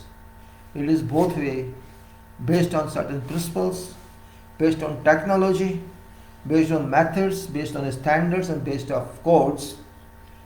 We can change where is the requirement, and that is purpose of technical bid. Means our final objective is same. Our final objective is same. There can be route difference. There can be alternative routes to move on to that destination, and that's a part of technical bid. Name itself is technical, means it's a professional bid, or you can say it's a technology bid. What technology we are going to use on this construction, how we are going to do it, that is very much part of this game, this project game, this project assignment. There can be issue of expenses. There can be issue of quantities of materials. There can be issue of strength of human resources. There can be issues of hours of machines or equipment to be used. And there can be issues of import of material, or there can be issues of long lead items and duration of project. There can be whatever type of issues that cannot be just piled up or you can say referred to. It depends on what project it is. There can be whatever, we cannot take it out of our talk. It depends, and once you are enough competency, you have enough competency that you thoroughly understand this project, and after having thorough understanding, you have framed this bid. It is very important, blindly you cannot finalize this issue of award of bid to every ABCD. Because if you do that just on one point of consideration, that is price, then you have to also be ready to fill your prices. If say your selection of bidder fails to meet requirements, then you have to pay prices finance wise, or you have to pay prices time wise, or you have to pay prices in dispute resolutions. There are so many channels open after that for losing game. So technical bid is really technical, I can say. It provides you a coefficient, higher coefficient of trust. And when I say trust doesn't mean imaginary, it means real trust. I can trust someone if I know that person is good for me or suitable for me or for assignment what he's doing or that person is doing. That is very important part in life. In whatever way you can say, in life when I say, in whatever way you can say, if I have some deal with one, I say deal with one, that you have to deal with this task, and I allow you to work on this task with under whatever terms and conditions of contract. Trust, though trust cannot be claimed or trust cannot be challenged, you can say both, because whatever we challenge or we do something, that is based on certain references and certain documents. And I can say that yes, you may say that trust cannot be built on documents. Trust is something else. If I trust you, I can have confidence in you. You can say trust or confidence. But that is understanding. That is respective. It is not legal. There can be a legal trust, but trust cannot be legal. It is to be, understood. Trust has to be understood. In West world, particularly, you can say under certain, you can say, in those people who do not have much belief on sometimes on notings or on documents. I've seen many cases. I have dealt with people.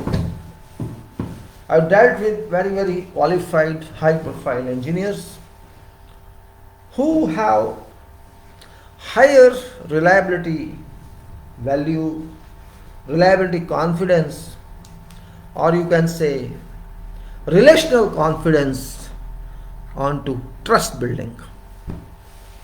Okay, you are having a contract, you are doing some job with us, but we expect you to be thoroughly trustworthy. Maybe in our country, I can't say that because it is different word. But trustworthy is very different status. It is much above than documentary controls. Well, documentary control is legally required. But if you see trustworthiness, if you earn trustworthiness, I think you earn a lot.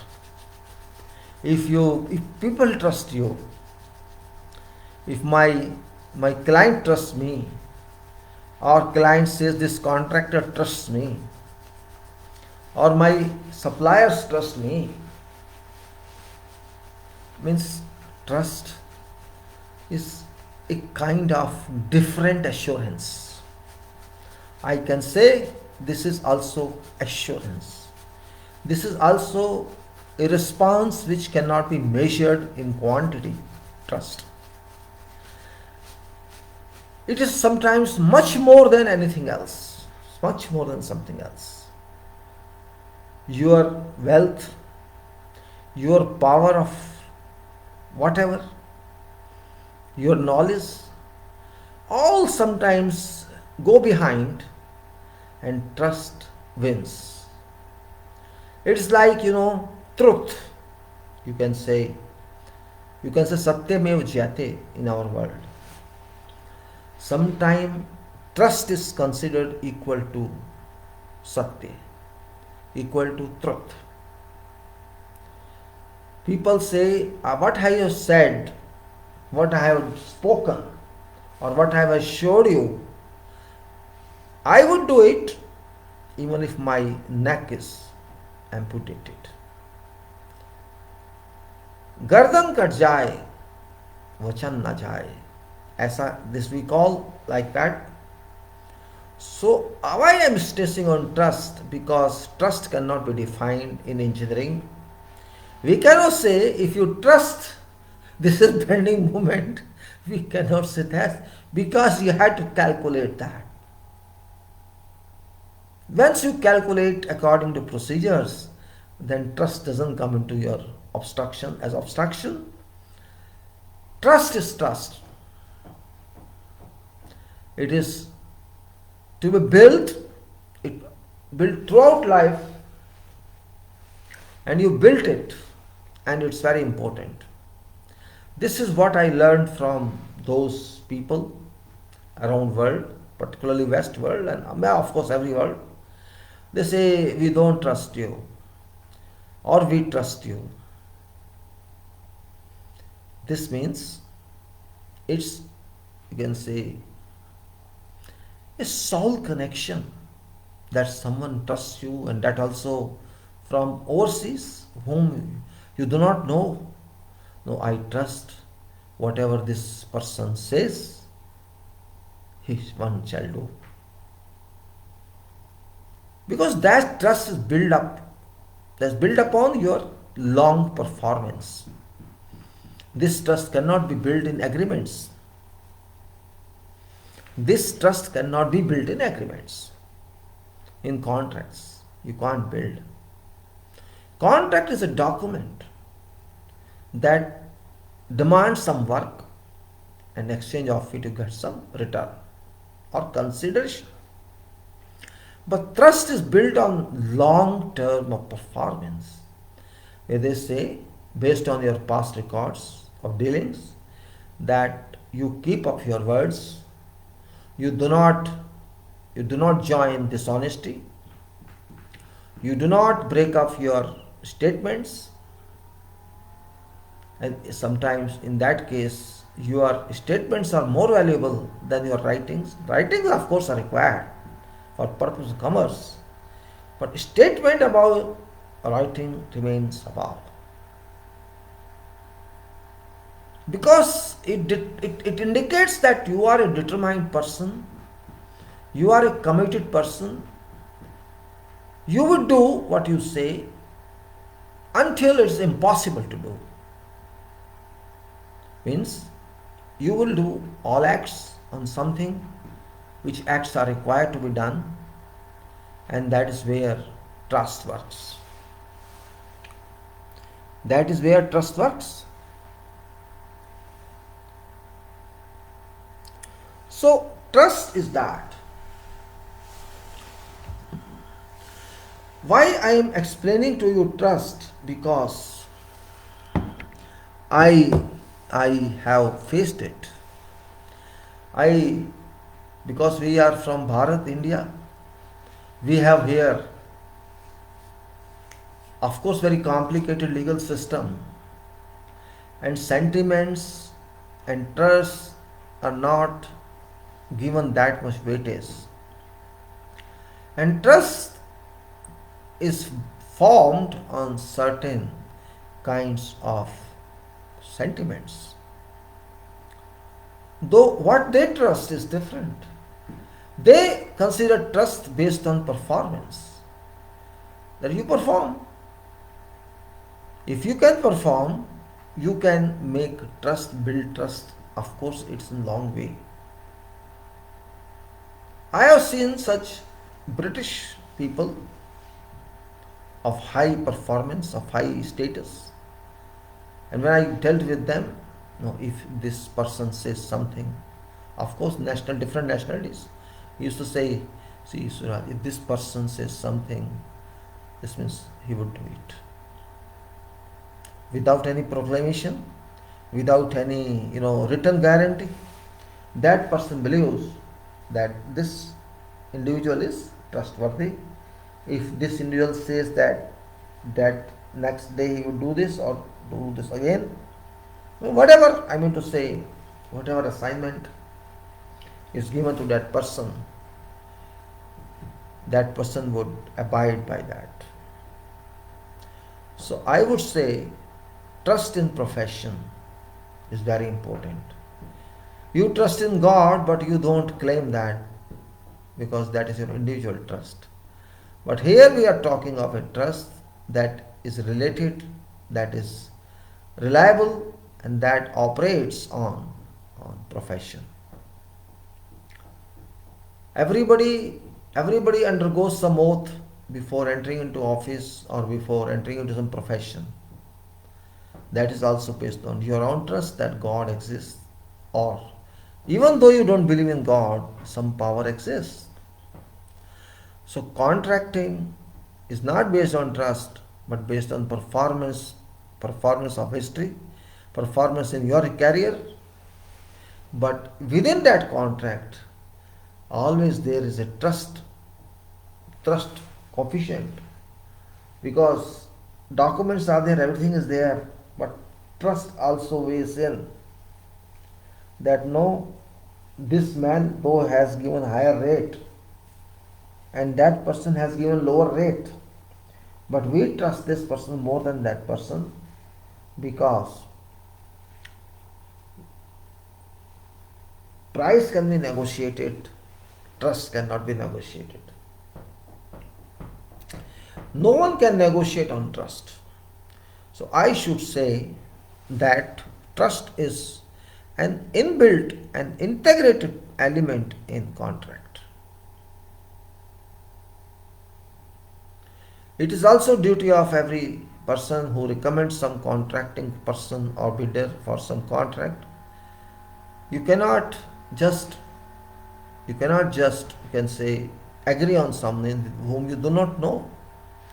If you do not know that, it's your duty to know.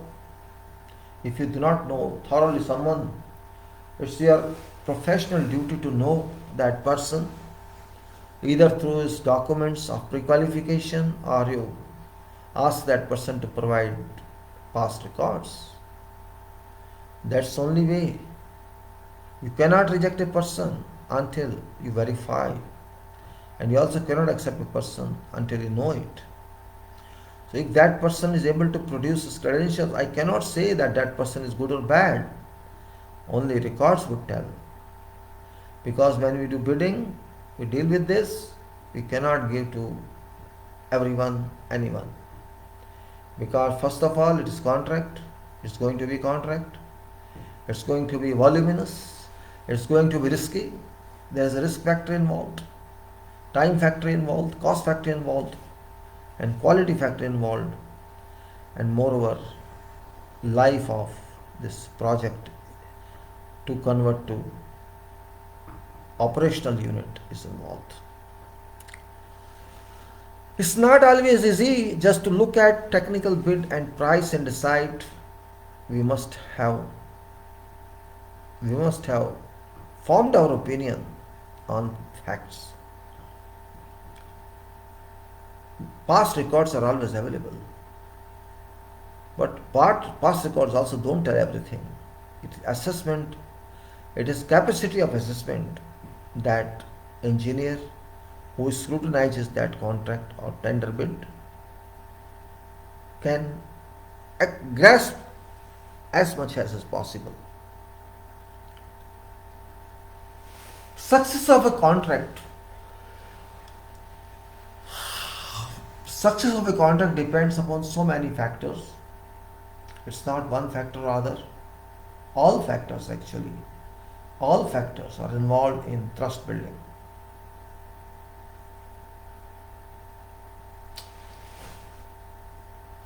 What I'm talking is very much, professional. Professional in a sense that even if you have a small contract, everybody can cheat you. You may have written documents with you, everything with you, but even then, cases go to dispute resolutions, despite every document is constituted. Why? Why does it happen? Everything is clear, quantity is clear, quality is clear, price is clear, time period is clear, all conditions are clear. Even then, in spite of that, why disputes happen? Why do disputes come out?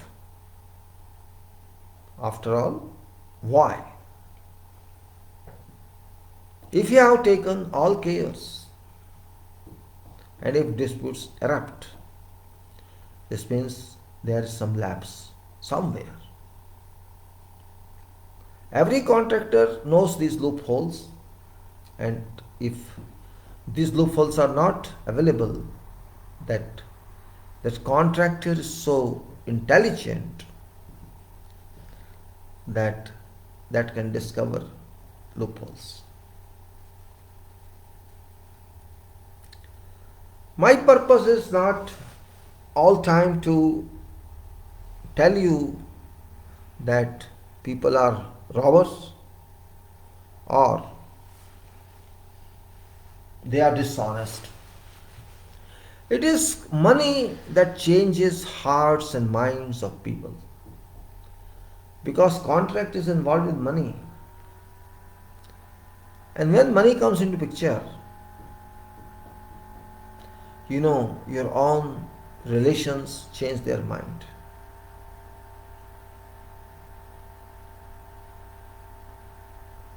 All relations change their mind in general. So this is professional relation. That's why we have to be very, very serious about this.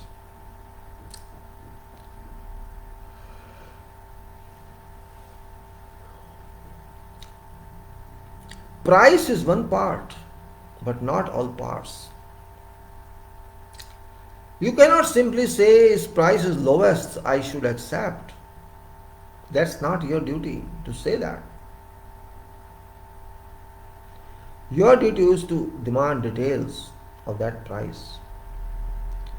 You have to demand details. Give me details of this price. Maybe that person doesn't want to give you secrets. No problem.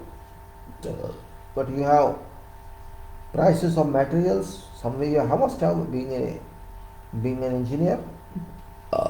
You know how much metal is used, and you also know how much part of manpower is used, or work hours are used, or machine hours are used.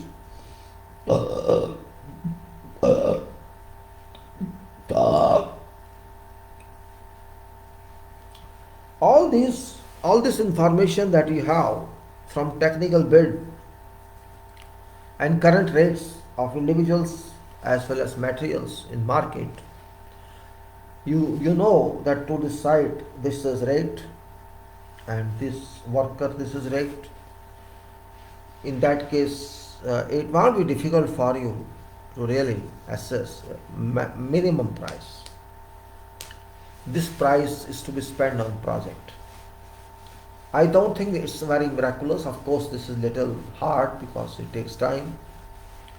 But you have quantities, and believing those quantities, how much price this party would win or this profit. Price, profit, this contractor would not tell you clearly, but contractor has to give description of quantities. And then we can find out ourselves what cost concrete would be per unit and what cost steel will be per unit.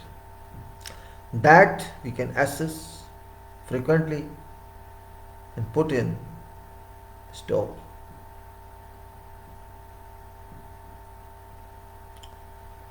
Well, here I am little, you can say, I'm little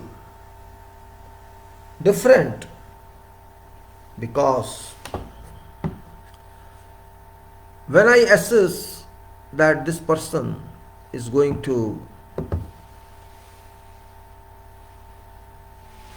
be not benefited to that level, this person is only taking this job, going to take this job just at no margin, it also creates a doubt. Or also that this person has heavily priced it, though it's not that expensive. It gives another kind of opinion about the person. And if his genuine price, I mean to say, whatever expenses would be incurred on that project, construction, and of course there should be a margin on that cost for profit. If that person is honest, I'll get information, I'll get calculation from that bid. If a person is honest, dedicated, and to stand silently sick, I can see that that would be justified. That bid, even if it is a little higher price than lowest bid, that should be justified. That justification is almost, I can say, respectable, honorable, and regardable. Because that eliminates a kind of hesitation in my heart or mind that this bid is going to do something against us.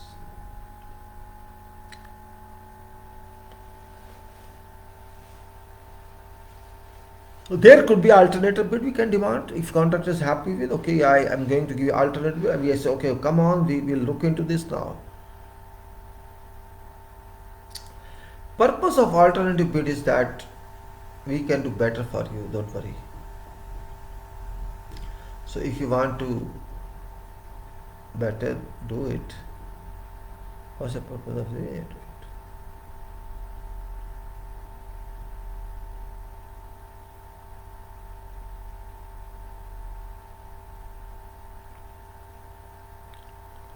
In my career, I have seen many projects,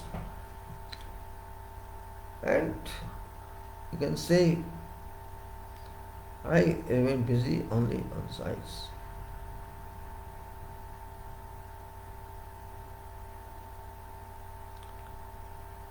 Contracting is very different world because his risk factor. If by chance you miscalculate your cost, your price, and it is agreed, say, by chance it is agreed also, then means if it's wrong price and it is finally agreed, whatever big size of project would be,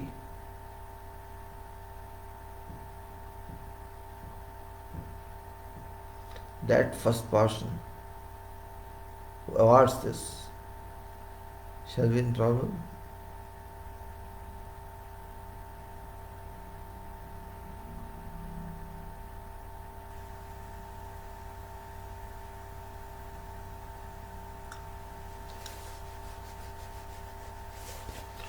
We have to understand consequences. That is very important. Consequences of wrong price. You cannot be bound just by one consideration, price should be lowest. That's fine, it's okay. But if you're not getting that price again, what to do?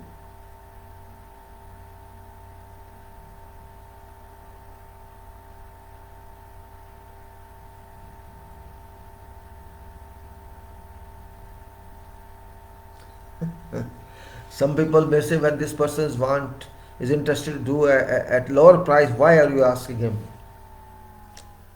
Because that person who is asking you this, he is only interested in price. He is not interested in project. He should say, he says, I want to pay him less, that's all, you wait.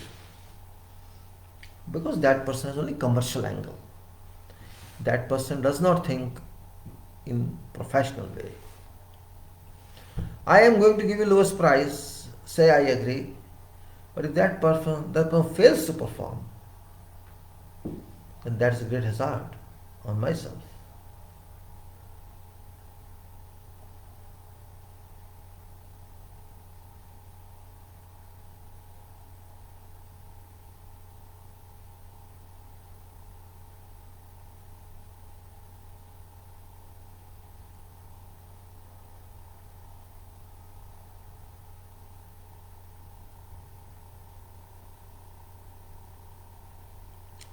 If I reject lowest bid because of inefficiency reason or because other information is not given fully, well, I think I'll do best service to that project. If person is available.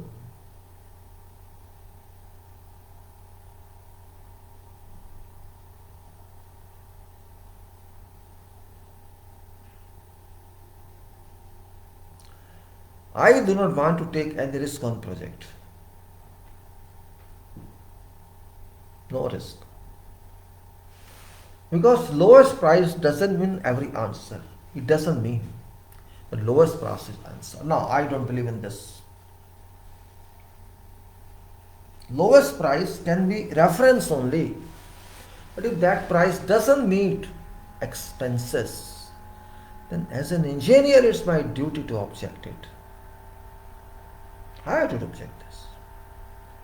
How can you do something without a price or part price? Cannot. You will make me fool. You will cheat us, or you will do something which you don't want.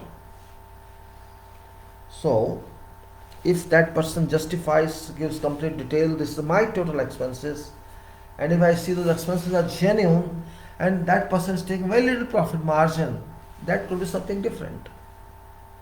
That could be something different. I can say that.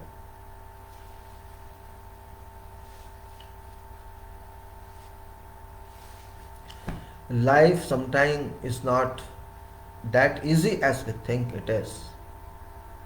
Life is life.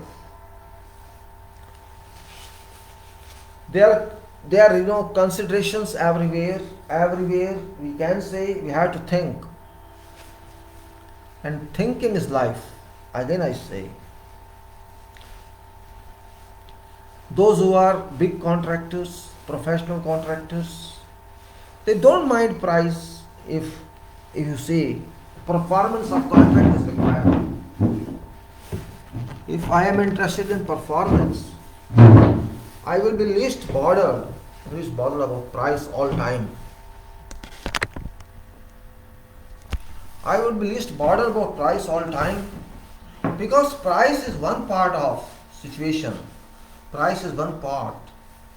Suppose there is a big project like refinery, or like you can say refinery, or I would say something that operates or that is process unit, where millions of units are to be delivered every day, and where you can say millions of dollars are in transit or in transactions every day.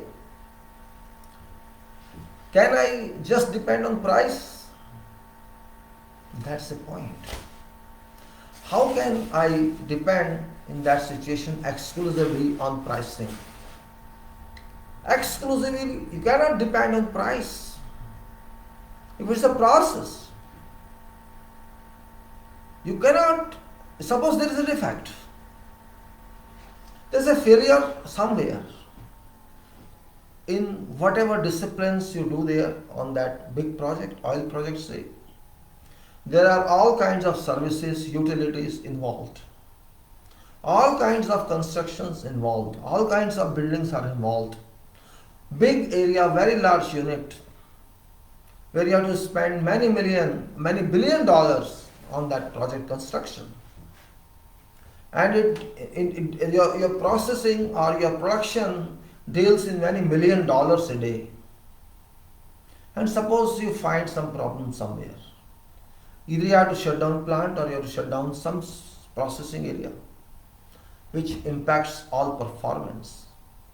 And it takes many days or weeks to reinstate plant or refunctioning states, bring it back. What do you think? And your price was low, you think that way?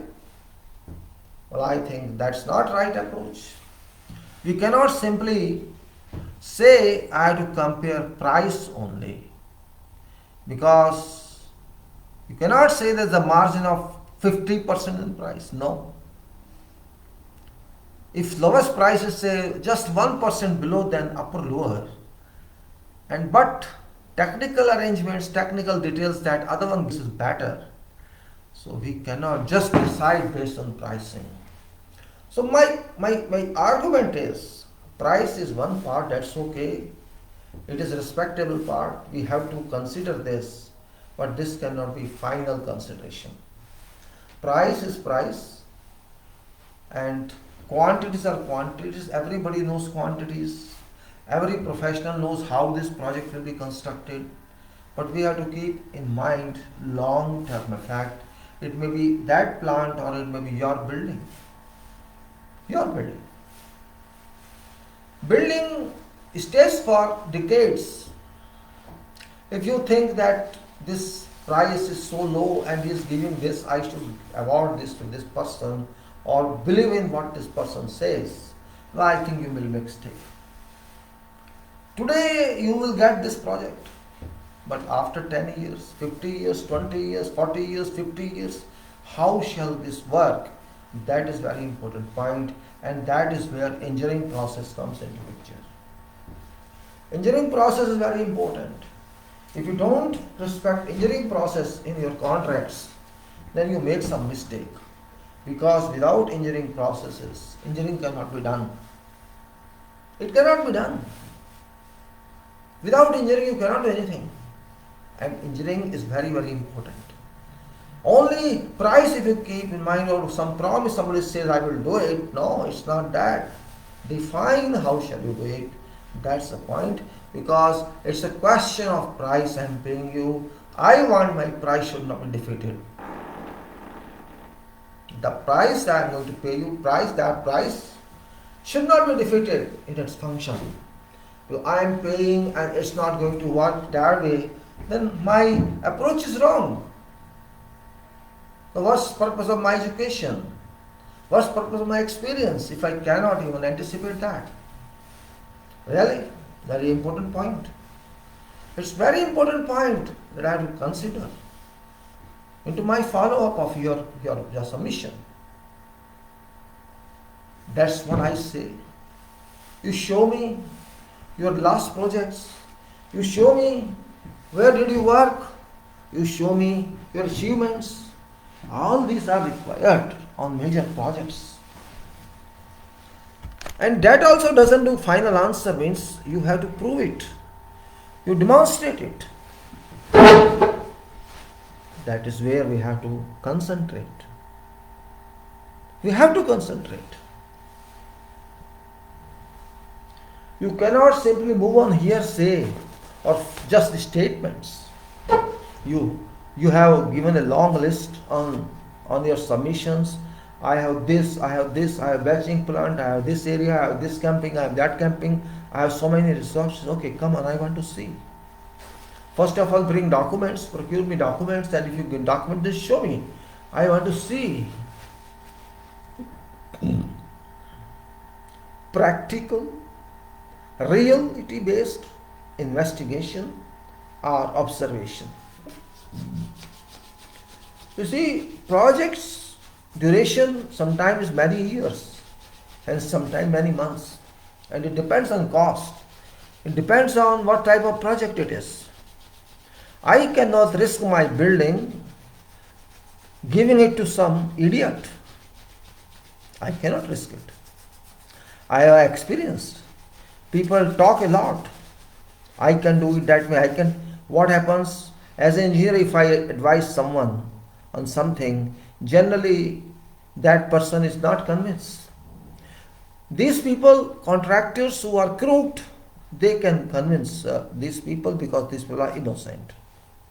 These owners, they will show dreams and those dreams would never come true.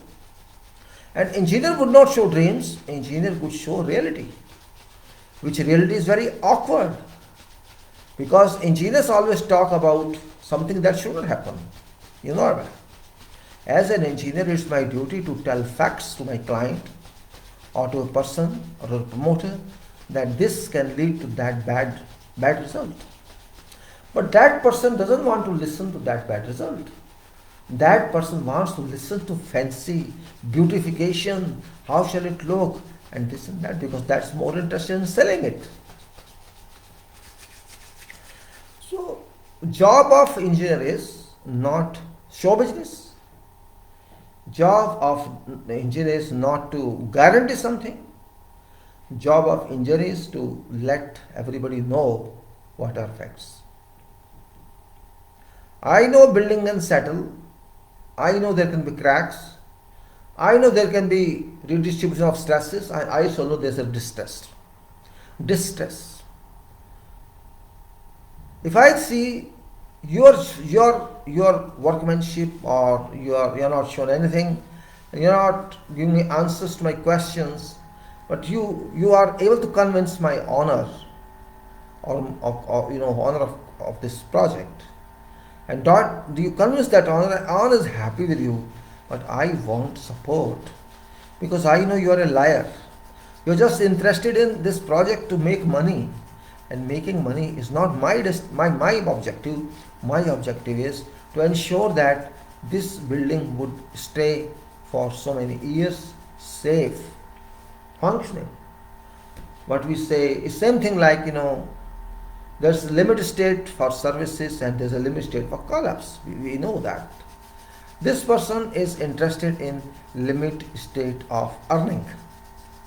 This person wants limit state to make money to get this project, because this man knows nothing about this project, but he knows how to do it physically, and that's it. And this owner is interested in that. So here where engineer remains behind these people, because engineer has no such convincing power. Engineer thinks of engineering, and these people thinks of breaking engineering, because buildings never fall immediately. This takes time of many decades. Distress is very difficult. Failure within material is very common, but it doesn't result immediately into mishap. But honors are also of different style. They say, I'm just going to invest and sell it, so I'll get rid of when I sell it. And thinking is that. That's why I say thinking in engineering is entirely other world. We use materials, and some materials are individual materials and some are built-in materials, like concrete, composite materials. Once it is done, you can't change it. And once it's done, even if you try to break it, it's really risky. This means you break the life of that which is built in a period of time, and you want to connect it to something new. That's not possible. First of all, it's not possible. It should not be done. And secondly, even if there's some emergency or some unavoidable circumstances that require this, then you have to investigate every possibility how to avoid it. Or if you find alternate route, you can find alternate route and say, okay, we are going to do it this way. This is another way of doing this. That point is very, very important. That point we have to understand in totality and not in part way. I always miss my clients to win, because I never try to accept what they say. It's not because I say I'm higher or lower, it's technical requirement. These people do not understand. Means here is a difference of approach. They do not consider me as a doctor of their project. They consider me as only service provider. There are differences.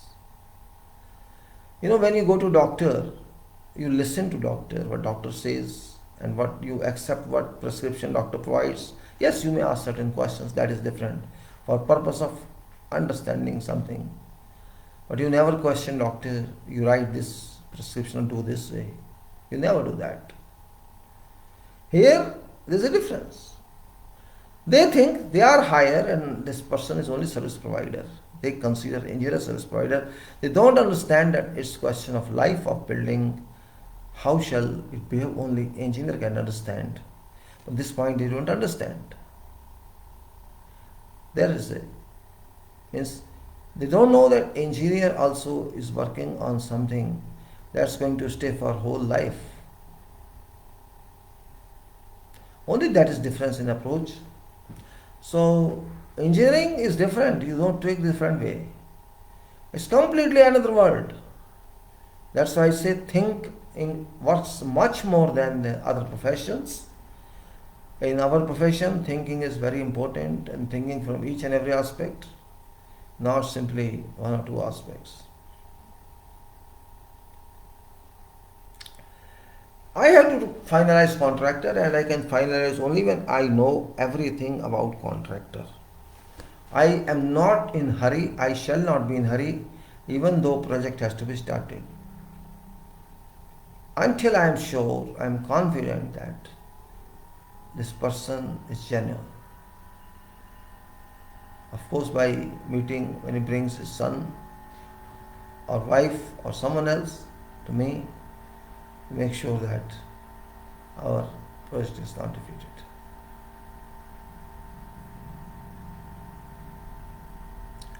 So contracting decision is a riskful decision. If you are not sure with that party, you're not sure that this party has in mind, which is very different.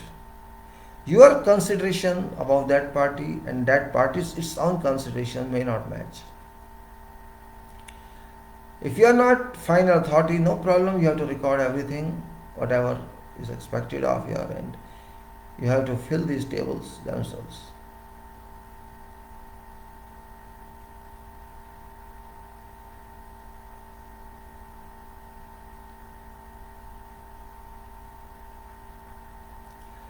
Well, I'm not going to bore you on this, but I would just say my style of contract and your style of contract should be the same.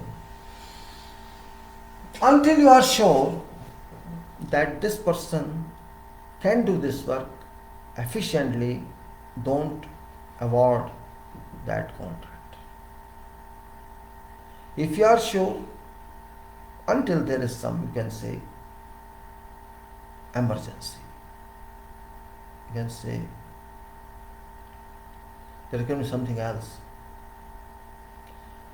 This person has to do right.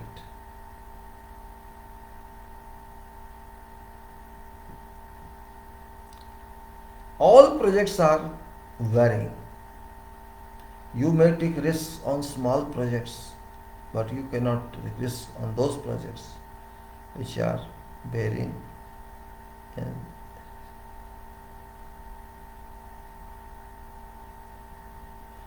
So when I am talking of contract, I am talking of everything that contract requires. When you are moving into those way, you have to go to thorough documentation and see who is signing in sell off your government representative, they know it.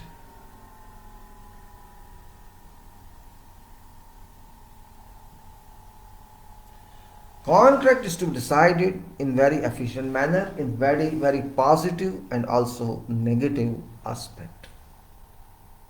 Every aspect should be considered. Otherwise, you will face problems during project life. There could be many items that rely on your part as engineer or owner,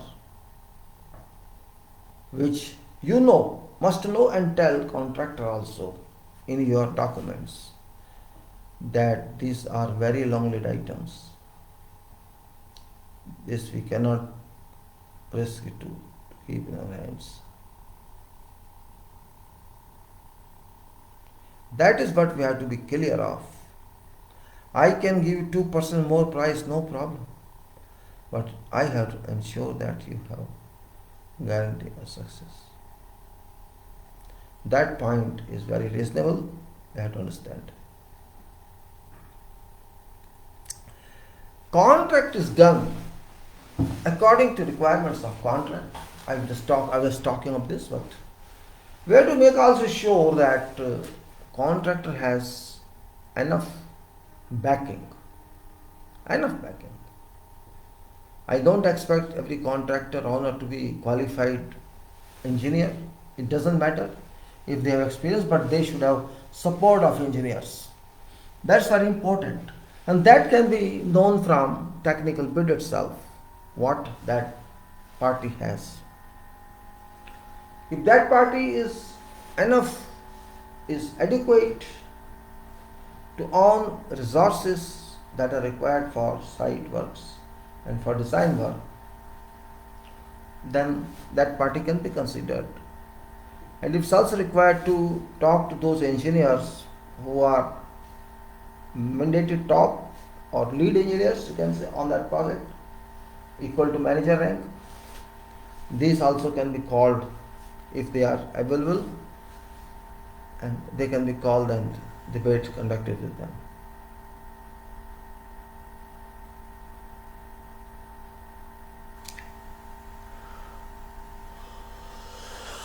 I think stop boring. You are boring too much. I give you 2-3 minutes to enjoy, no problem. You can take some tea, you can make some tea and do it. No problem. I'll come in 5 minutes. Hold on, please, because I have to put some food for birds, and I'll be back.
So,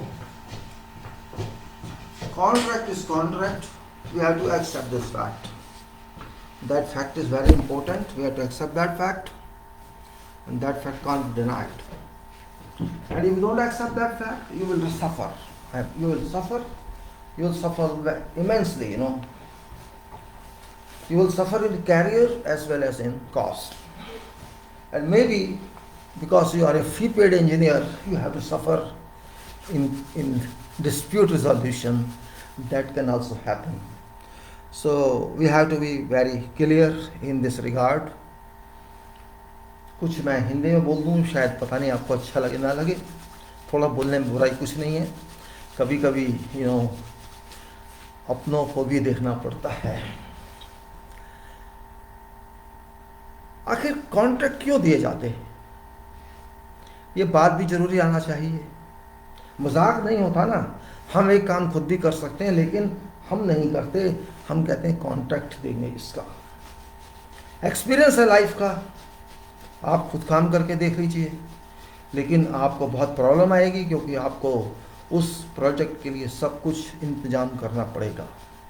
पहले तो आपको spec के बारे में पता नहीं है. मान लीजिए आपने डिटेल ले भी ली है, आप इंजीनियर भी हैं.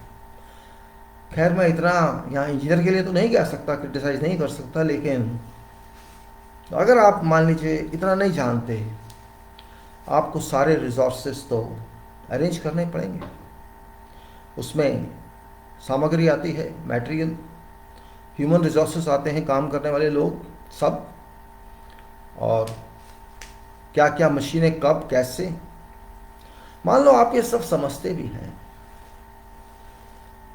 आपके पास अच्छे लोग भी हैं जो पढ़े लिखे हैं, इस लाइन में इंजीनियर हैं या दूसरी क्वालिफिकेशंस हैं, और आप खुद करना चाहते हैं प्रोजेक्ट. मेरे ख्याल से मुश्किल नहीं है. इतना मुश्किल नहीं कह सकते, लेकिन इतना आसान भी नहीं है, क्योंकि आप रूटीनली उस लाइन में नहीं काम कर रहे. आप उस लाइन में कभी काम कर रहे हैं अपने काम के लिए, अपने प्रोजेक्ट के लिए, लेकिन आप एक्सपर्ट नहीं हैं. तो ये सारी चीज़ें आपको बहुत मुश्किल लाएंगी. कहाँ से वर्कर्स लाने हैं, कहाँ से मशीन लानी है, कब लानी है, किस तरह से इस पर चलानी है, और कहाँ से मटेरियल आएगा, सोर्स क्या है. आप उतना समय उसको सर्च करने में लगा देंगे जितने में वो आ सकते हैं, या उससे कम में वो आ भी सकते हैं. इन सब सरदर्दियों को दूर रखने के लिए हर व्यक्ति सोचता है कि कौन चक्कर में पड़े, हमें अपने काम भी छोड़ने पड़ेंगे और अपनी हेल्थ भी खराब करनी पड़ेगी, और कौन इतनी भागा दौड़ी करेगा. इसलिए हम इसको एक कॉन्ट्रैक्ट पे दे देते हैं. ऐसा होता है, ऐसा होता है. आसान तरीका यही होता है. लेकिन प्रश्न ये उठता है, जो लोग सरकार में काम करते हैं हमारे देश में, those people who work in government sectors, they are all engineers, and there are not one or two engineers, there are many engineers in our government at all levels. They are qualified people, they know everything, but even then they don't want to take risk of self-doing, or you can say done departmentally. They do not do departmentally, they still prefer to award on contracts to contractors. What is the reason behind that?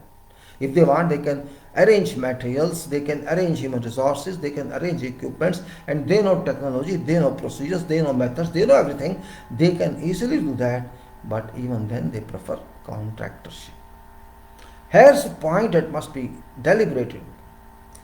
It's a point that must be, because you are well organized, you know better what the contract can do, but then you want to run away from that responsibility of arranging, of organizing every aspect of contract. The doubt comes in, but still there's no one to think. No engineer, no officer, no government, nobody's think, because they want to just head project, they want to just rule our project, they just want to surveillance our project without taking any elemental responsibility. Contractors know this very well. I am boss. That's it. Contractor will salute me. You want that status. Because they think contractor is not a professional. Because these people think contracting is not a professional work, it's like a business person. It's like a shop. It's not like a professional industry. That's the difference. And because they know these government functionaries cannot do this. They cannot invest that much time. They cannot give that input to work. And they do not take responsibilities of inquiries and investigations. That's another point. Because everyone thinks that suppose I'm trapped somewhere, I do some error in quantification or in something else, on procurement or wherever, some agency would investigate my working. Actually, that is also one very important point these people worry about. You have to purchase yourself, you have to call bids, you have to call quotations, so many means. You have to employ people, you have to hire machines, you can't buy everything.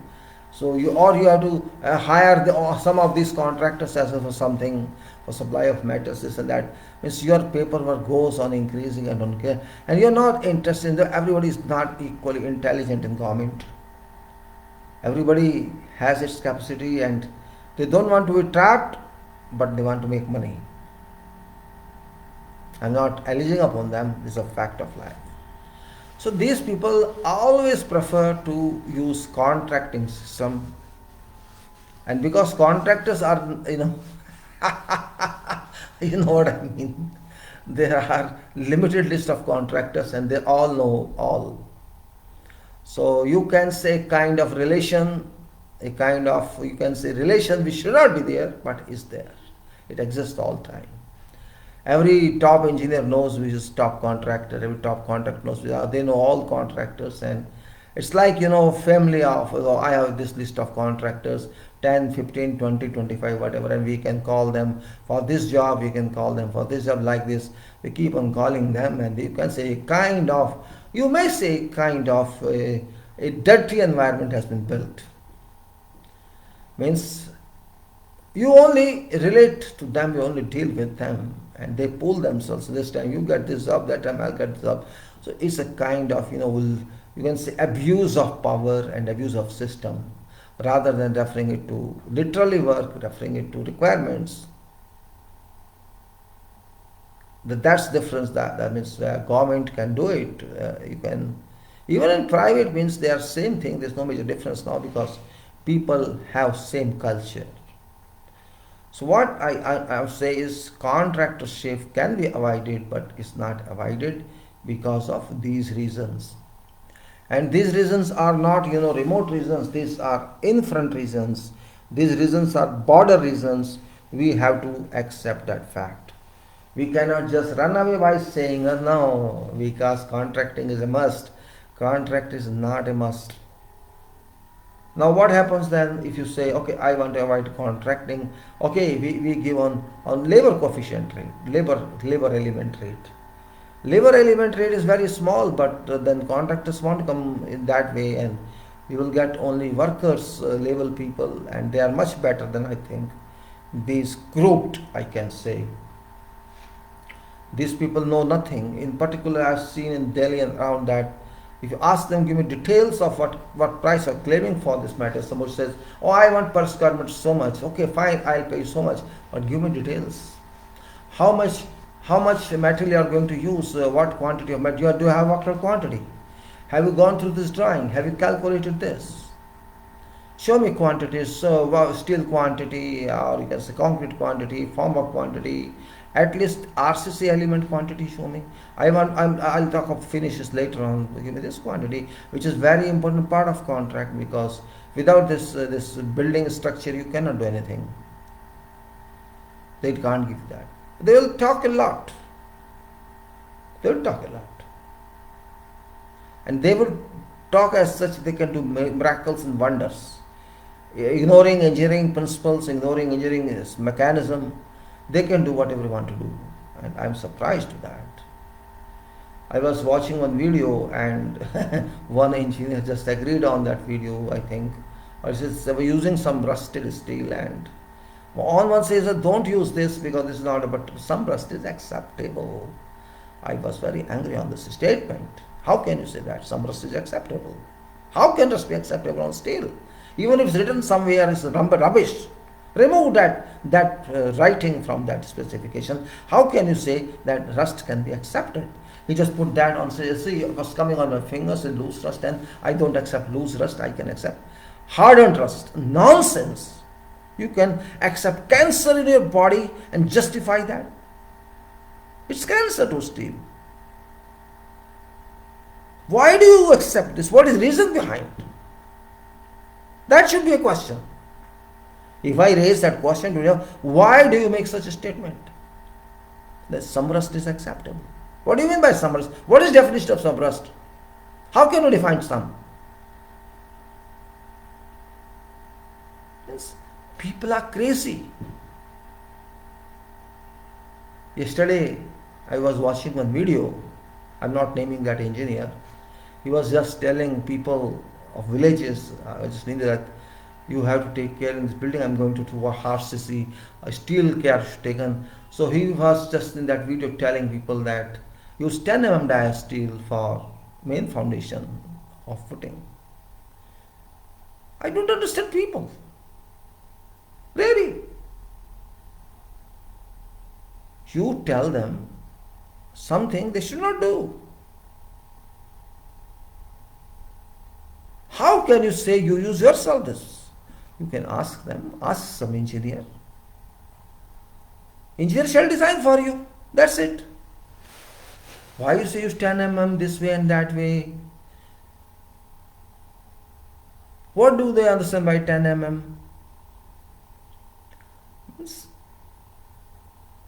Yes, you have to educate people, I know. Then you educate properly. And education is, you find some person who knows this job. That is best way. Rather than saying you decide yourself and do it. You know why quality of engineering falling in our country? Has fallen actually, not falling. We have, last grade of quality in our country, all over the world. You may feel it bad, but that is fact of life. You feel or don't feel, I don't care. I have experienced a lot here. There is zero quality here in our country, in minus quality. If an engineer says you can use rusted steel, then it's minus quality. Steel can't be accepted rusted. It's your problem, public problem. You are not educating them. Steel doesn't come rusted from plant. It comes clear, shining, complete. And when it reaches your home or your site, still it's same. What happens? You don't treat this well, you do not respect this material, and they just dump it on soil. See, on soil. Steel is dumped on soil. Which specification says this? But people don't worry. And it stays there for months, together. For months. I've seen myself. And it's not something new, you can see yourself everywhere. Irrespective of which project is big or small, nobody cares for steel reinforcement. Though this is contract talk, but I just explained, I just bring to your attention, this is very much part of contract. It's very much part of technical bit. How shall contractor protect steel from rusting? If I'll dump it, I would never award that contract to that bidder. Because steel is very expensive item. It's very expensive item. Much more expensive than concrete. And it must be cared accordingly. It must be cared. But you are saying nothing about this. Steel, which you can say is approximately use 120 kilogram or 120 to 150 kilogram per cubic meter. I think now steel is about 70 rupees or say 75 rupees per kilogram. Let us say. So if you use 70 rupees per kilogram material or 75 rupees per kilogram material, and let us say it is 150 kilogram, let us say, assume only, I am not saying that. means 15 into 7105 means 1100 rupees, not 1100, sorry, 50 per kilogram, that is. So per kilogram is saying 100 kilogram I use it, so there is 7,000, it is 7,000 or 8,000 rupees you are going per cubic meter. You are going to use that much money per cubic meter, 70 rupees per kilogram I am saying, and let us say for 100 kilogram it is 7,000. So 8,000 rupees input you are going to put in 8,000 or 9,000, or if it's 150 kilogram, then you can say 11 or 10,000, say around 10,000 rupees input you are going to put in concrete in 2021, and you are not telling the how shall you protect it. That's a big question mark. This tells that you do not know value of protection of material. You do not know. So if you do not know the protection, how to take protection of steel, and you bring a bid to me, I can do this job, how can I expect that you can do this job with safety material which is safe and it's exposed to weather in storing, and that can earn, you can see, that can invite corrosion or rusting on steel, and you can see you are going to use this concrete for decades. So how can you use this concrete for decades? There's a question here. I cannot make false claims. So if a contractor or a bidder is unable to give a statement in bid, technical bid, this way I will probably, because this is a very important item. That's why I'm taking time to explain to you protection of steel on site when it's brought to and when it's put on place before it's covered by concrete. Protection is a must, because when there is a moisture in air, whatever percentage of humidity or whatever reason of rain, it can damage surface of steel. And this iron oxide, which can protect it, you can't put on steel. It has to remain exposed provided it is epoxy coated. If it is epoxy coated, fine, you don't worry, but I've not seen any epoxy coated steel here. Yes, I used in Doha on many projects. They understand what is epoxy coating, and that is solution to that, but here I'm not finding that one. So if you don't find that, there's no solution to that, that's another reason. Another requirement is what to do, how to solve it. It's not going to cost you millions. That's the point here. If you spend steel, say you brought 10 tons steel, for example, let us say, you spend 10 tons steel and 1 ton is 70,000 rupees, or let us say 80,000 rupees, and you have brought 8 lakhs worth rupees to a site, or 10 lakhs worth rupees. You think you can't protect that, or you throw on soil and everything? No, it's not acceptable. To me, it's not acceptable. If I bring that, I'll arrange for its storage on site before it's brought. I will create a platform first on which these bars will be placed, bundle bars. Each bundle is, I think, 2 tons, and we'll offload from trailer all these bars and put on them. Then platform, or whatever platform you make it, it should be off ground, and no ground water should touch the steel. And also, if it is done, then I keep polythene cover all around. Polythene cover is not very expensive here, because it's not to be used one time. It may be used 10 times, 15 times, 20 times, depending upon when it's torn away, because it will tear also due to airflow or due to puncturing of these some steel pieces into that surface of polythene. Well, means you have to, if you have to accept, either you accept rust or you accept polythene. If you accept rust, I reject you, and if you accept polythene, I support you. You have to either do this. It's not something you can't do.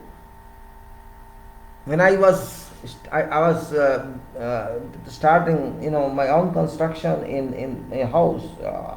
I think it was 2008. Yes, I was involved. I was on vacation. I got job off, and because I didn't trust anybody. I trusted someone for small 2 rooms in 2000, and I suffered from that trust. Despite that person was well known to me, and I suffered a lot on that, psychologically as well as materially. Psychologically because he was my very close, and he should have done much better than what he did. He spoiled everything. What I did want, I desired, that gentleman did not do that. So I then decided whatever else I do in future, I would not trust somebody. I would not trust anyone except myself. So 2 things I did for steel, 2 decisions I made. Decision number 1 I made that I will not accept any bar which is bent. I won't accept that, any bent bar, and I am ready to pay extra for trailer. Oh, shut up, bloody get lost. Bloody nonsense, yeah. I'm not going to procure steel. Bloody fool. I'm not going to procure steel in bent shapes of bars through trucks. I have good access to my plot and I'll pay for trailer. I talk to that dealer. I want this. I'm not going to accept bent bars. If you can get me these, no problem. I'll buy from you. He said you have to pay extra for trailers. No, I will pay. No problem for that, whatever it costs.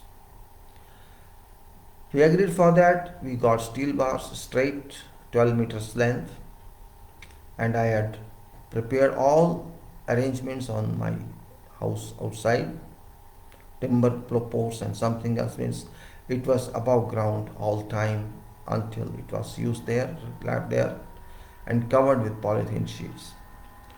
I went to one fabricator before that. I thought that let me take. I store this steel at fabrication yard and they will fabricate. I talked to that fabricator, steel fixer. How shall you protect this steel from rusting, from moisture? He said there is no way, it can't be protected. ये तो लगेगा साहब, ऐसा लगेगा ना.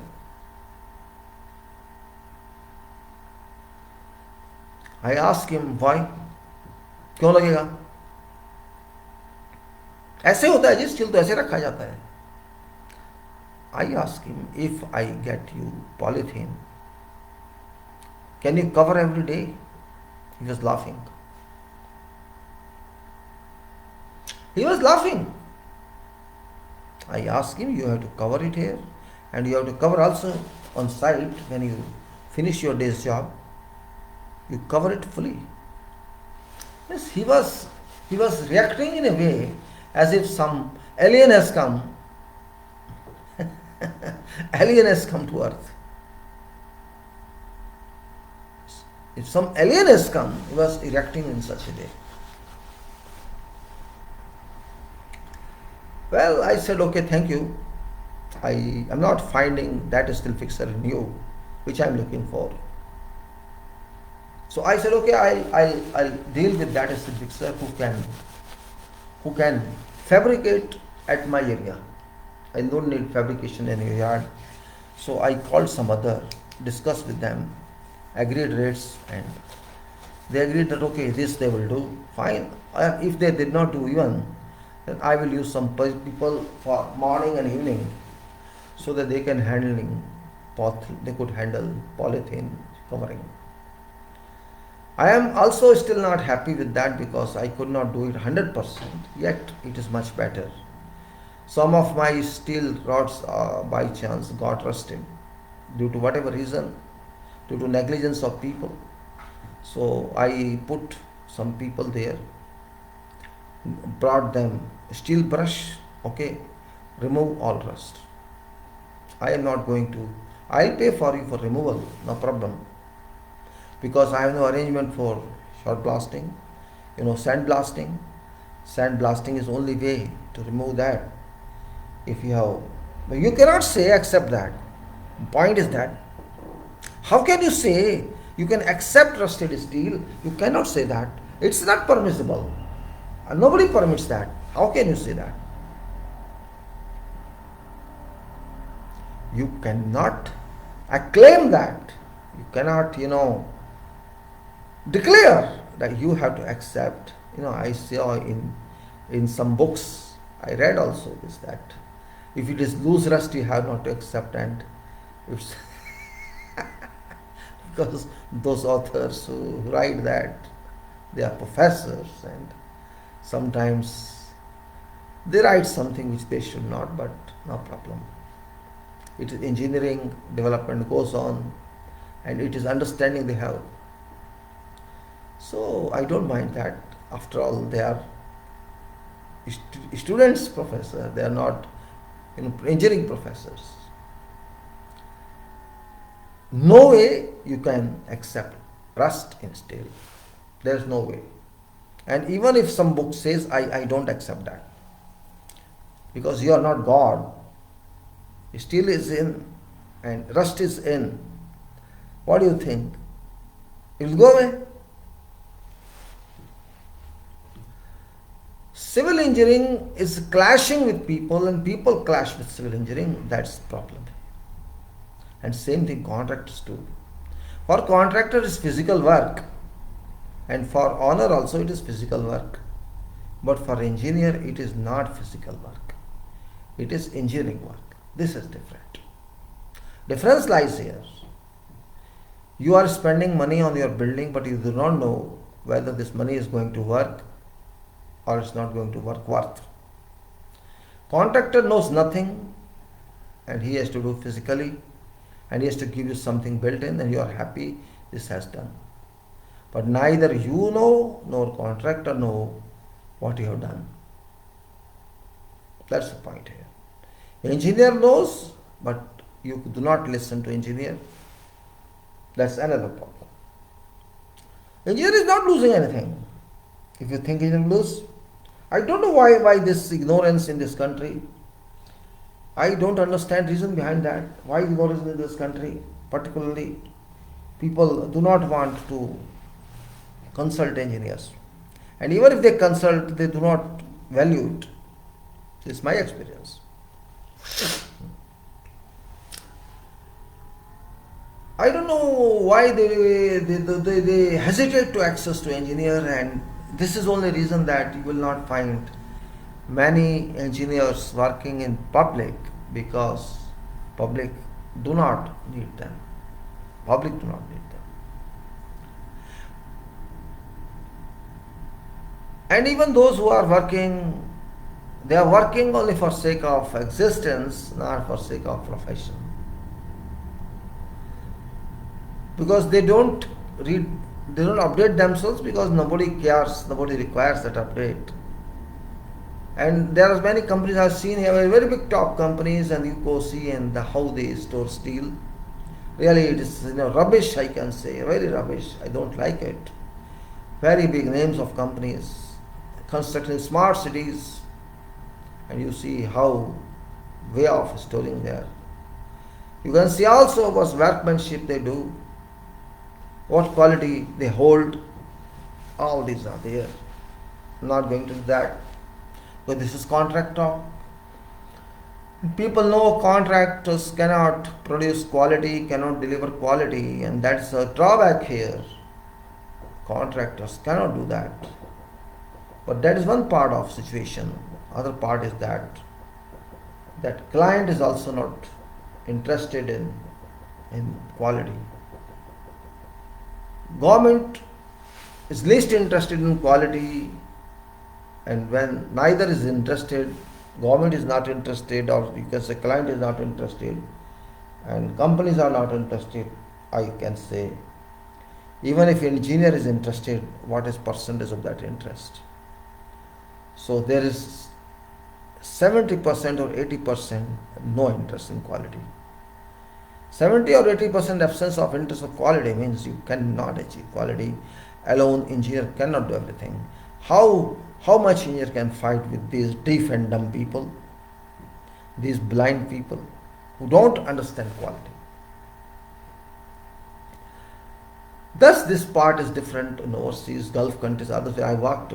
There was some chance that you could do those things. There was, a threat to dishonesty, you can say. Threat to dishonesty, threat to non-sincerity, and there's a threat to, and if you don't care, you have to worry. You have to worry if you don't care.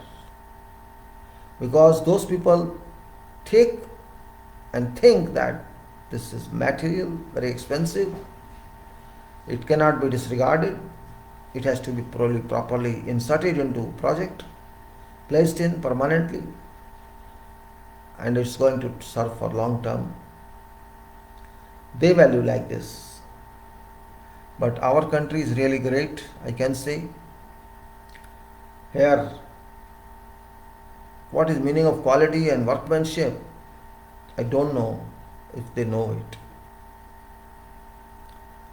They are, they work like workers, means like those who have no opportunity or who are not interested in improving skills. Yes, in seminars they will show skills, they will show everything, but what's the purpose of that if that's not applied in life?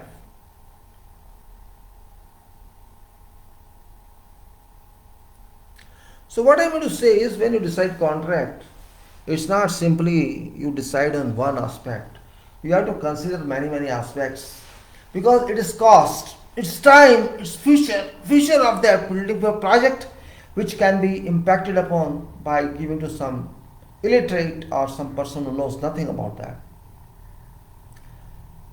It's professional product. It's not cow product or buffalo product or milk. It's a professional product which is based on some technology, which is based on some design, and of course cost.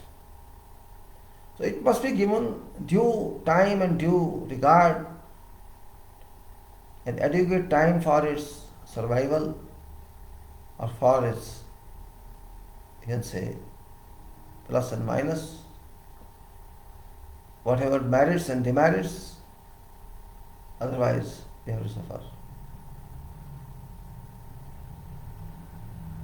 Merits and demerits, when I say, is very important point in contracting. You see, when you do contracting, means what you contract actually?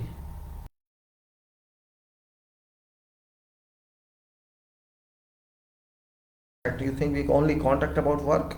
No. We contract about all aspects of work. It is quantity, it is quality, it is planning, it is safety, it is procurement, it is everything, it is technology, devising, charting out and implementation of technology, and its final effect. That is what contract is. And if these points our contractor does not understand, our supervisors do not understand, our engineers do not understand,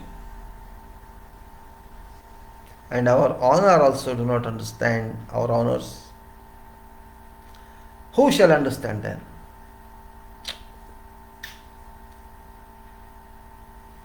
Who shall understand what is contract? How we have to ensure performance? What performance? These are very relevant points. And if we do not take care of all these points, I can say we do not care about project. You cannot simply say, IT. He has done. This is not 1970s.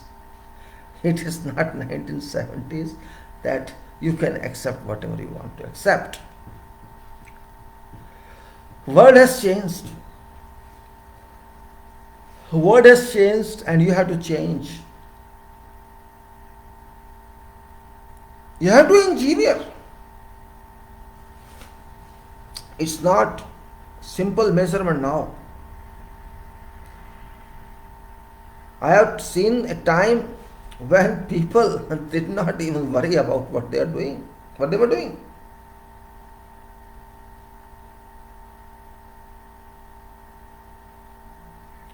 Moment of life is different.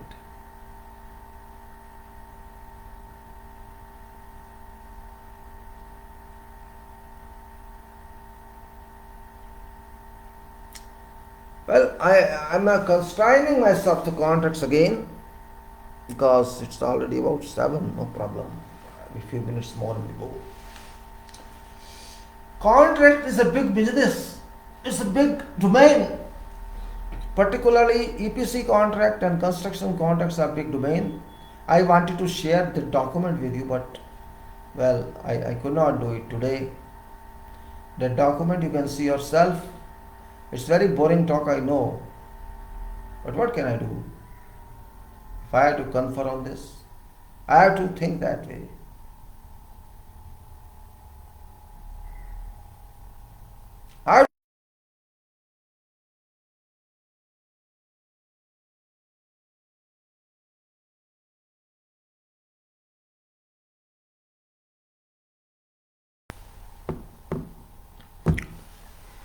I know I'm not successful. I also know I will not get many contractors to come to me because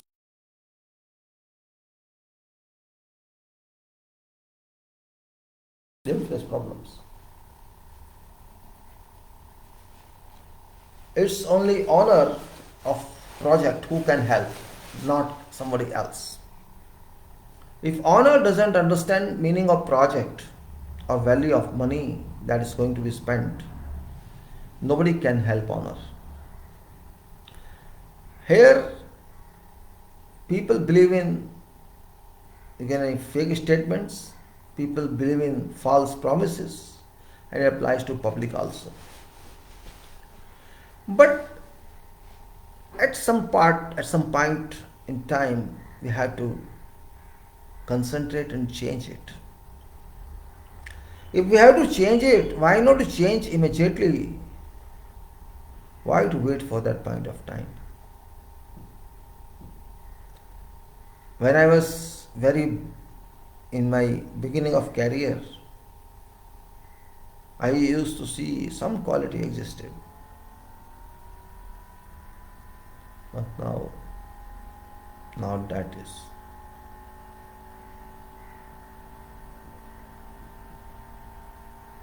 If you talk of some quality system, you have to be strict with that. Quality system is not a joke. And also quality system does not guarantee quality product. That's also true, but it should be quality product because you are following quality system. You are following a system to give something, and that's where everybody has certification of ISO, but that's do not know what is this certification. And building work is so easy for people that everybody wants to become builder or contractor of buildings.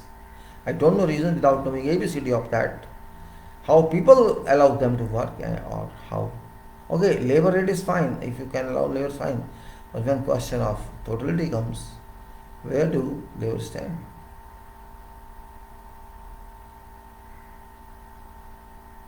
But I think it's now already 3 hours. I wanted to move to 3:30, but that's not point. It's now 7 o'clock, 7 class, and I thought, let me sit a little more. I would simply say my suggestion to you that if you are an engineer, try to change yourself. Because it is only engineer that can change everything. It's only engineer. Engineers are generally called agents of change, social change, or you say world change or race change.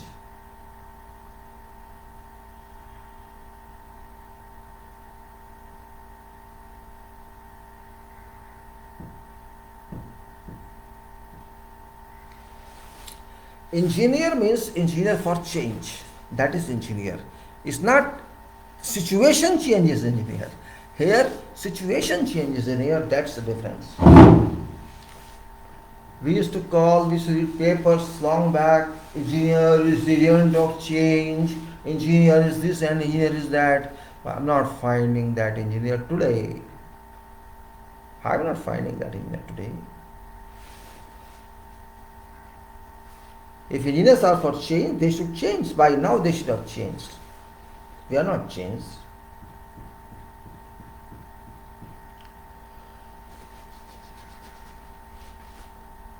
My advice to everyone, society and nation's future both lie at your hands. You or your new generation, whoever join engineering, they shall be accountable to profession. They should be accountable to themselves first.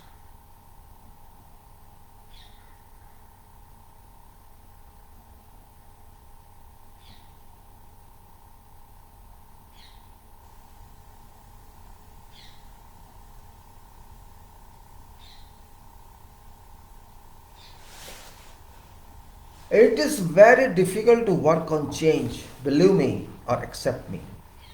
It is extremely difficult to work for change. It is very easy to follow everyone else. How to follow everyone else's foolishness, I know. Why to follow everyone else? Until you do not know that person can change or cannot change. Can you follow everything? That's why I always call that you have to lead self. Lead self. Don't depend on someone else. Lead self. Can you lead self? That's my point here. If you lead self, you can lead others. If you cannot lead self, others will lead you. What do you want? You decide. What do you want? You decide. Life is for change. Those who can change, they are called leaders. And those who are changed, they are followers. What do you think you can? It is your decision, not my decision. I try to change all, but I know I am not successful, and one person cannot do everything, but at least we try. I can't feel sad in my life that I did not try. I even to try change in overseas also.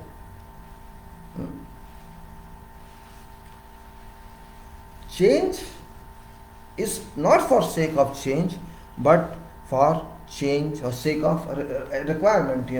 We have requirement, we change. That's it. What's wrong with that? For requirement, we change. Not for my pleasure or your pleasure. It's not pleasure that is demanding change. It is requirement. And in our engineering, we say requirements are very important.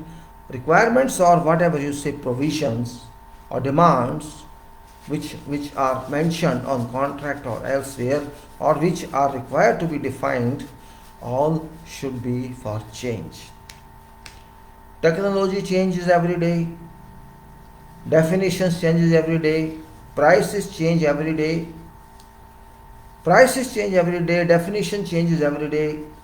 People change every day. So why not you can say change for quality? Why not? Why not to change quality? Why not to make it better?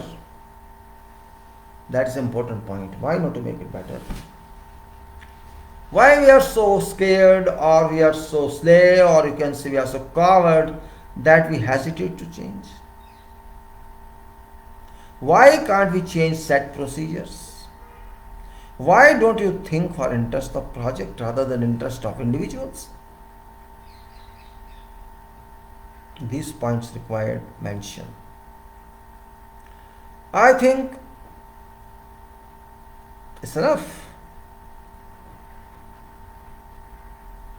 We can say in conclusion, what we have studied or we have debated or we have talked, I can't say debate because I'm only one end. You're not participating in this debate, you are just not available even. I'll say contract is very high profile business in construction engineering. Very high profile business.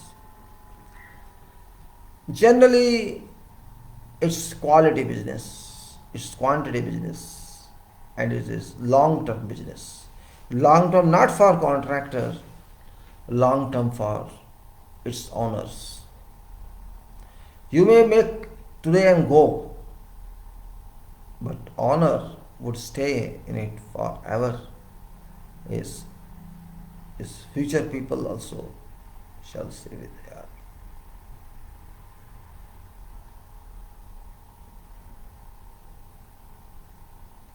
Very important point. Very, very important point.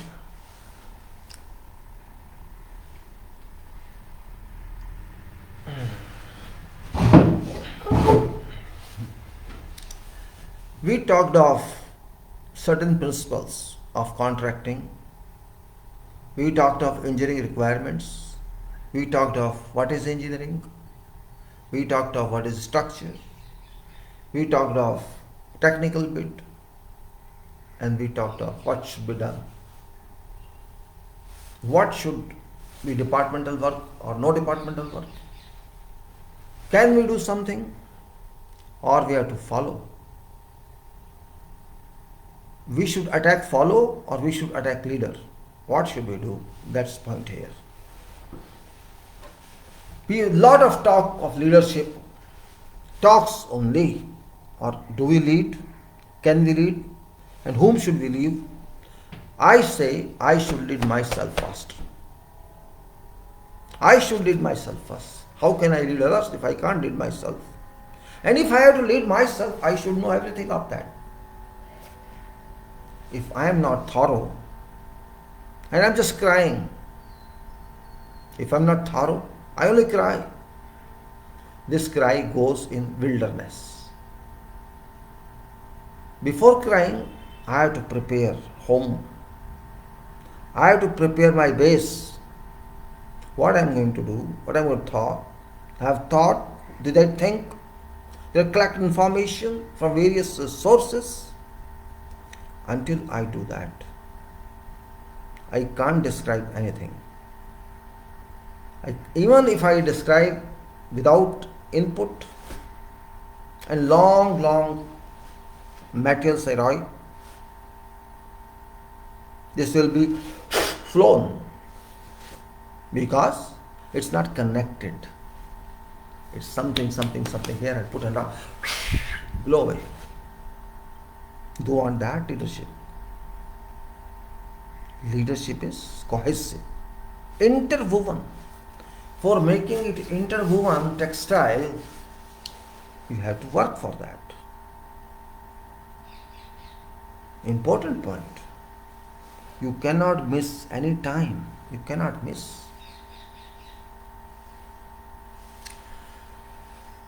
When I say I am leader, it doesn't mean I am going to lead someone else. I am leading myself. Because when I lead myself, I can fall also. Maybe I am misinformed. I am trying to do something my way, and if I can't do it, I won't lead you. First, I have to apply my leadership on me. Leadership is not given free. It is given to those who try. You don't know job and you're saying I'm leader. How can you be leader? You don't have complete information of a philosophy of or you can say a philosophy of you can say technology, and you're saying I'm the leader. You don't have experience on that. Your product is I'm leader. Cannot be leader. Once you lead yourself, you earn confidence. That confidence makes you leaders of others. Otherwise, no. Because you have to show some base. This is my base. I have worked so much, and I know this much, and I am sure I can say convince, and I can change whole system. But just without any direction, without any criteria, we cannot do anything.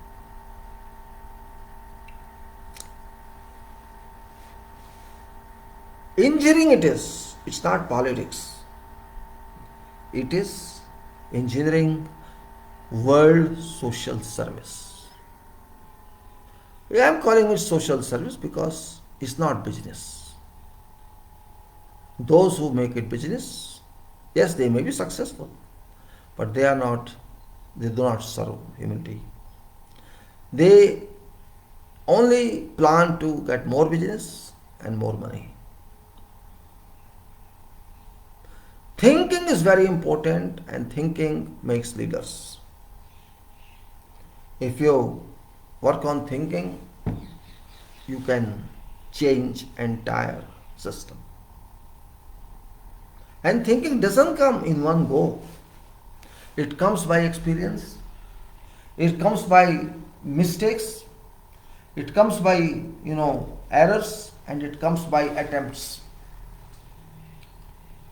It comes by multiplicity of attempts, and it comes by innovations. Thinking is not related to degrees. Thinking is related to performance. I repeat, performance. You perform. And if you don't perform and just look at others and say you're wrong, this won't do. This won't do. We have to be clear about this. We have to be crystal clear about that. Crystal clear. And that is what life is all about. I think now it is 7:13 and already 3:21 here. I'm not very energetic at this moment. No problem, but I think I talk good. I'm good, and this contract talk shall continue because it is very interesting from project viewpoint, not from design viewpoint and not from something else. Because this contract means you are going to give final shape to your product.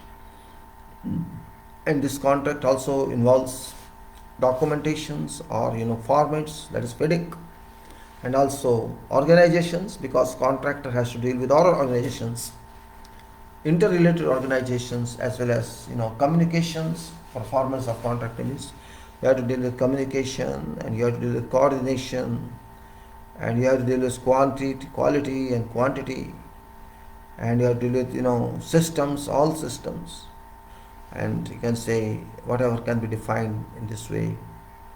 Long chain you can say. And sometimes it is interesting to know, and sometimes it's not interesting because your legal documents are very lengthy now. You can see contract involves actually everything: human resources, material resources, machine resources, technologies, and dealing with all budgets, costs, every issue that can be talked of. That is what contract involves, and we have to understand that point. Well, I think we have reached today's conclusion. I am not going to lengthen it anymore because it's already about 3.5 hours, couple of minutes more. Though previously I used to talk to you more than 4 hours routine, and sometimes reach 5 hours, but that stamina still I don't have. Whatever I have now, I can share with you. It will come by time, and I think we'll get it. We'll get it, and it won't stop us or prevent us from something else. So life moves like that. You know that it moves like that. There's no way out. But professional life is different. It's not ordinary life. When you are in profession of engineering, you have to dip in engineering, you have to immerse yourself in engineering.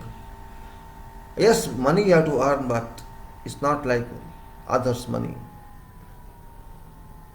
Means I cannot answer this question. Some people are born for money or born for engineering, because I'm sure engineers cannot do what they already done in accident of workers.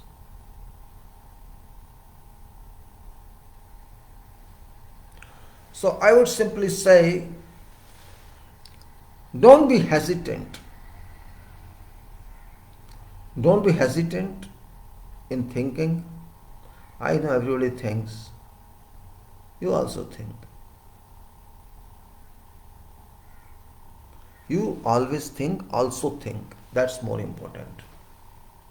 And if you lose thinking, you do not able to control yourself, then you won't do anything, You won't be able to do anything in life. That's also part here, if you do not think. Thinking is very much important in life, and if you think, you will get benefit, and if you don't think, you will not get benefit. That is also true. Now I'm going to, I think, wind up this talk, which is also a requirement, and it's only a question of 2 or 3 minutes. I'll start packing up, and I'll continue this talk of contract, because it's not a small talk, it's very long talk, and this is ending talk of contract, because contract ends projects. I'll put in also FIDIC document while sharing this screen. At that time my face won't be visible. This document of construction, FIDIC based construction contract document, and that is 1999 red book. I already shared, but again I put in for reference. And also then silver, both publications 2017 update. We will do it, we will share together, because what I can by speech communicate is better that you read yourself. And also I have some technical documents previously left, that's about field engineering, soil investigation. We'll be dealing with them as well. So that is, you can say, expansion of today's talk. And quality criteria, of course, is very important, and we will review concrete specifications. Concrete specification that I shared with you before, and that is for Qatar. We had talked a lot, but I will just take a refreshing mode of that also, in terminologies and in how this conduct. Very important part. Both are powerful in dealing, and that's very important one. So I would do that if everything goes fine. We have to do that, means there is no way we can't do that, right? We have to do that. That's very important factor, and it is of course interesting one. I can say that we have to mention everything here, and we'll see now next time what to do, how to plan all that. That's very important point, how to plan all that, because without planning nothing is going to work.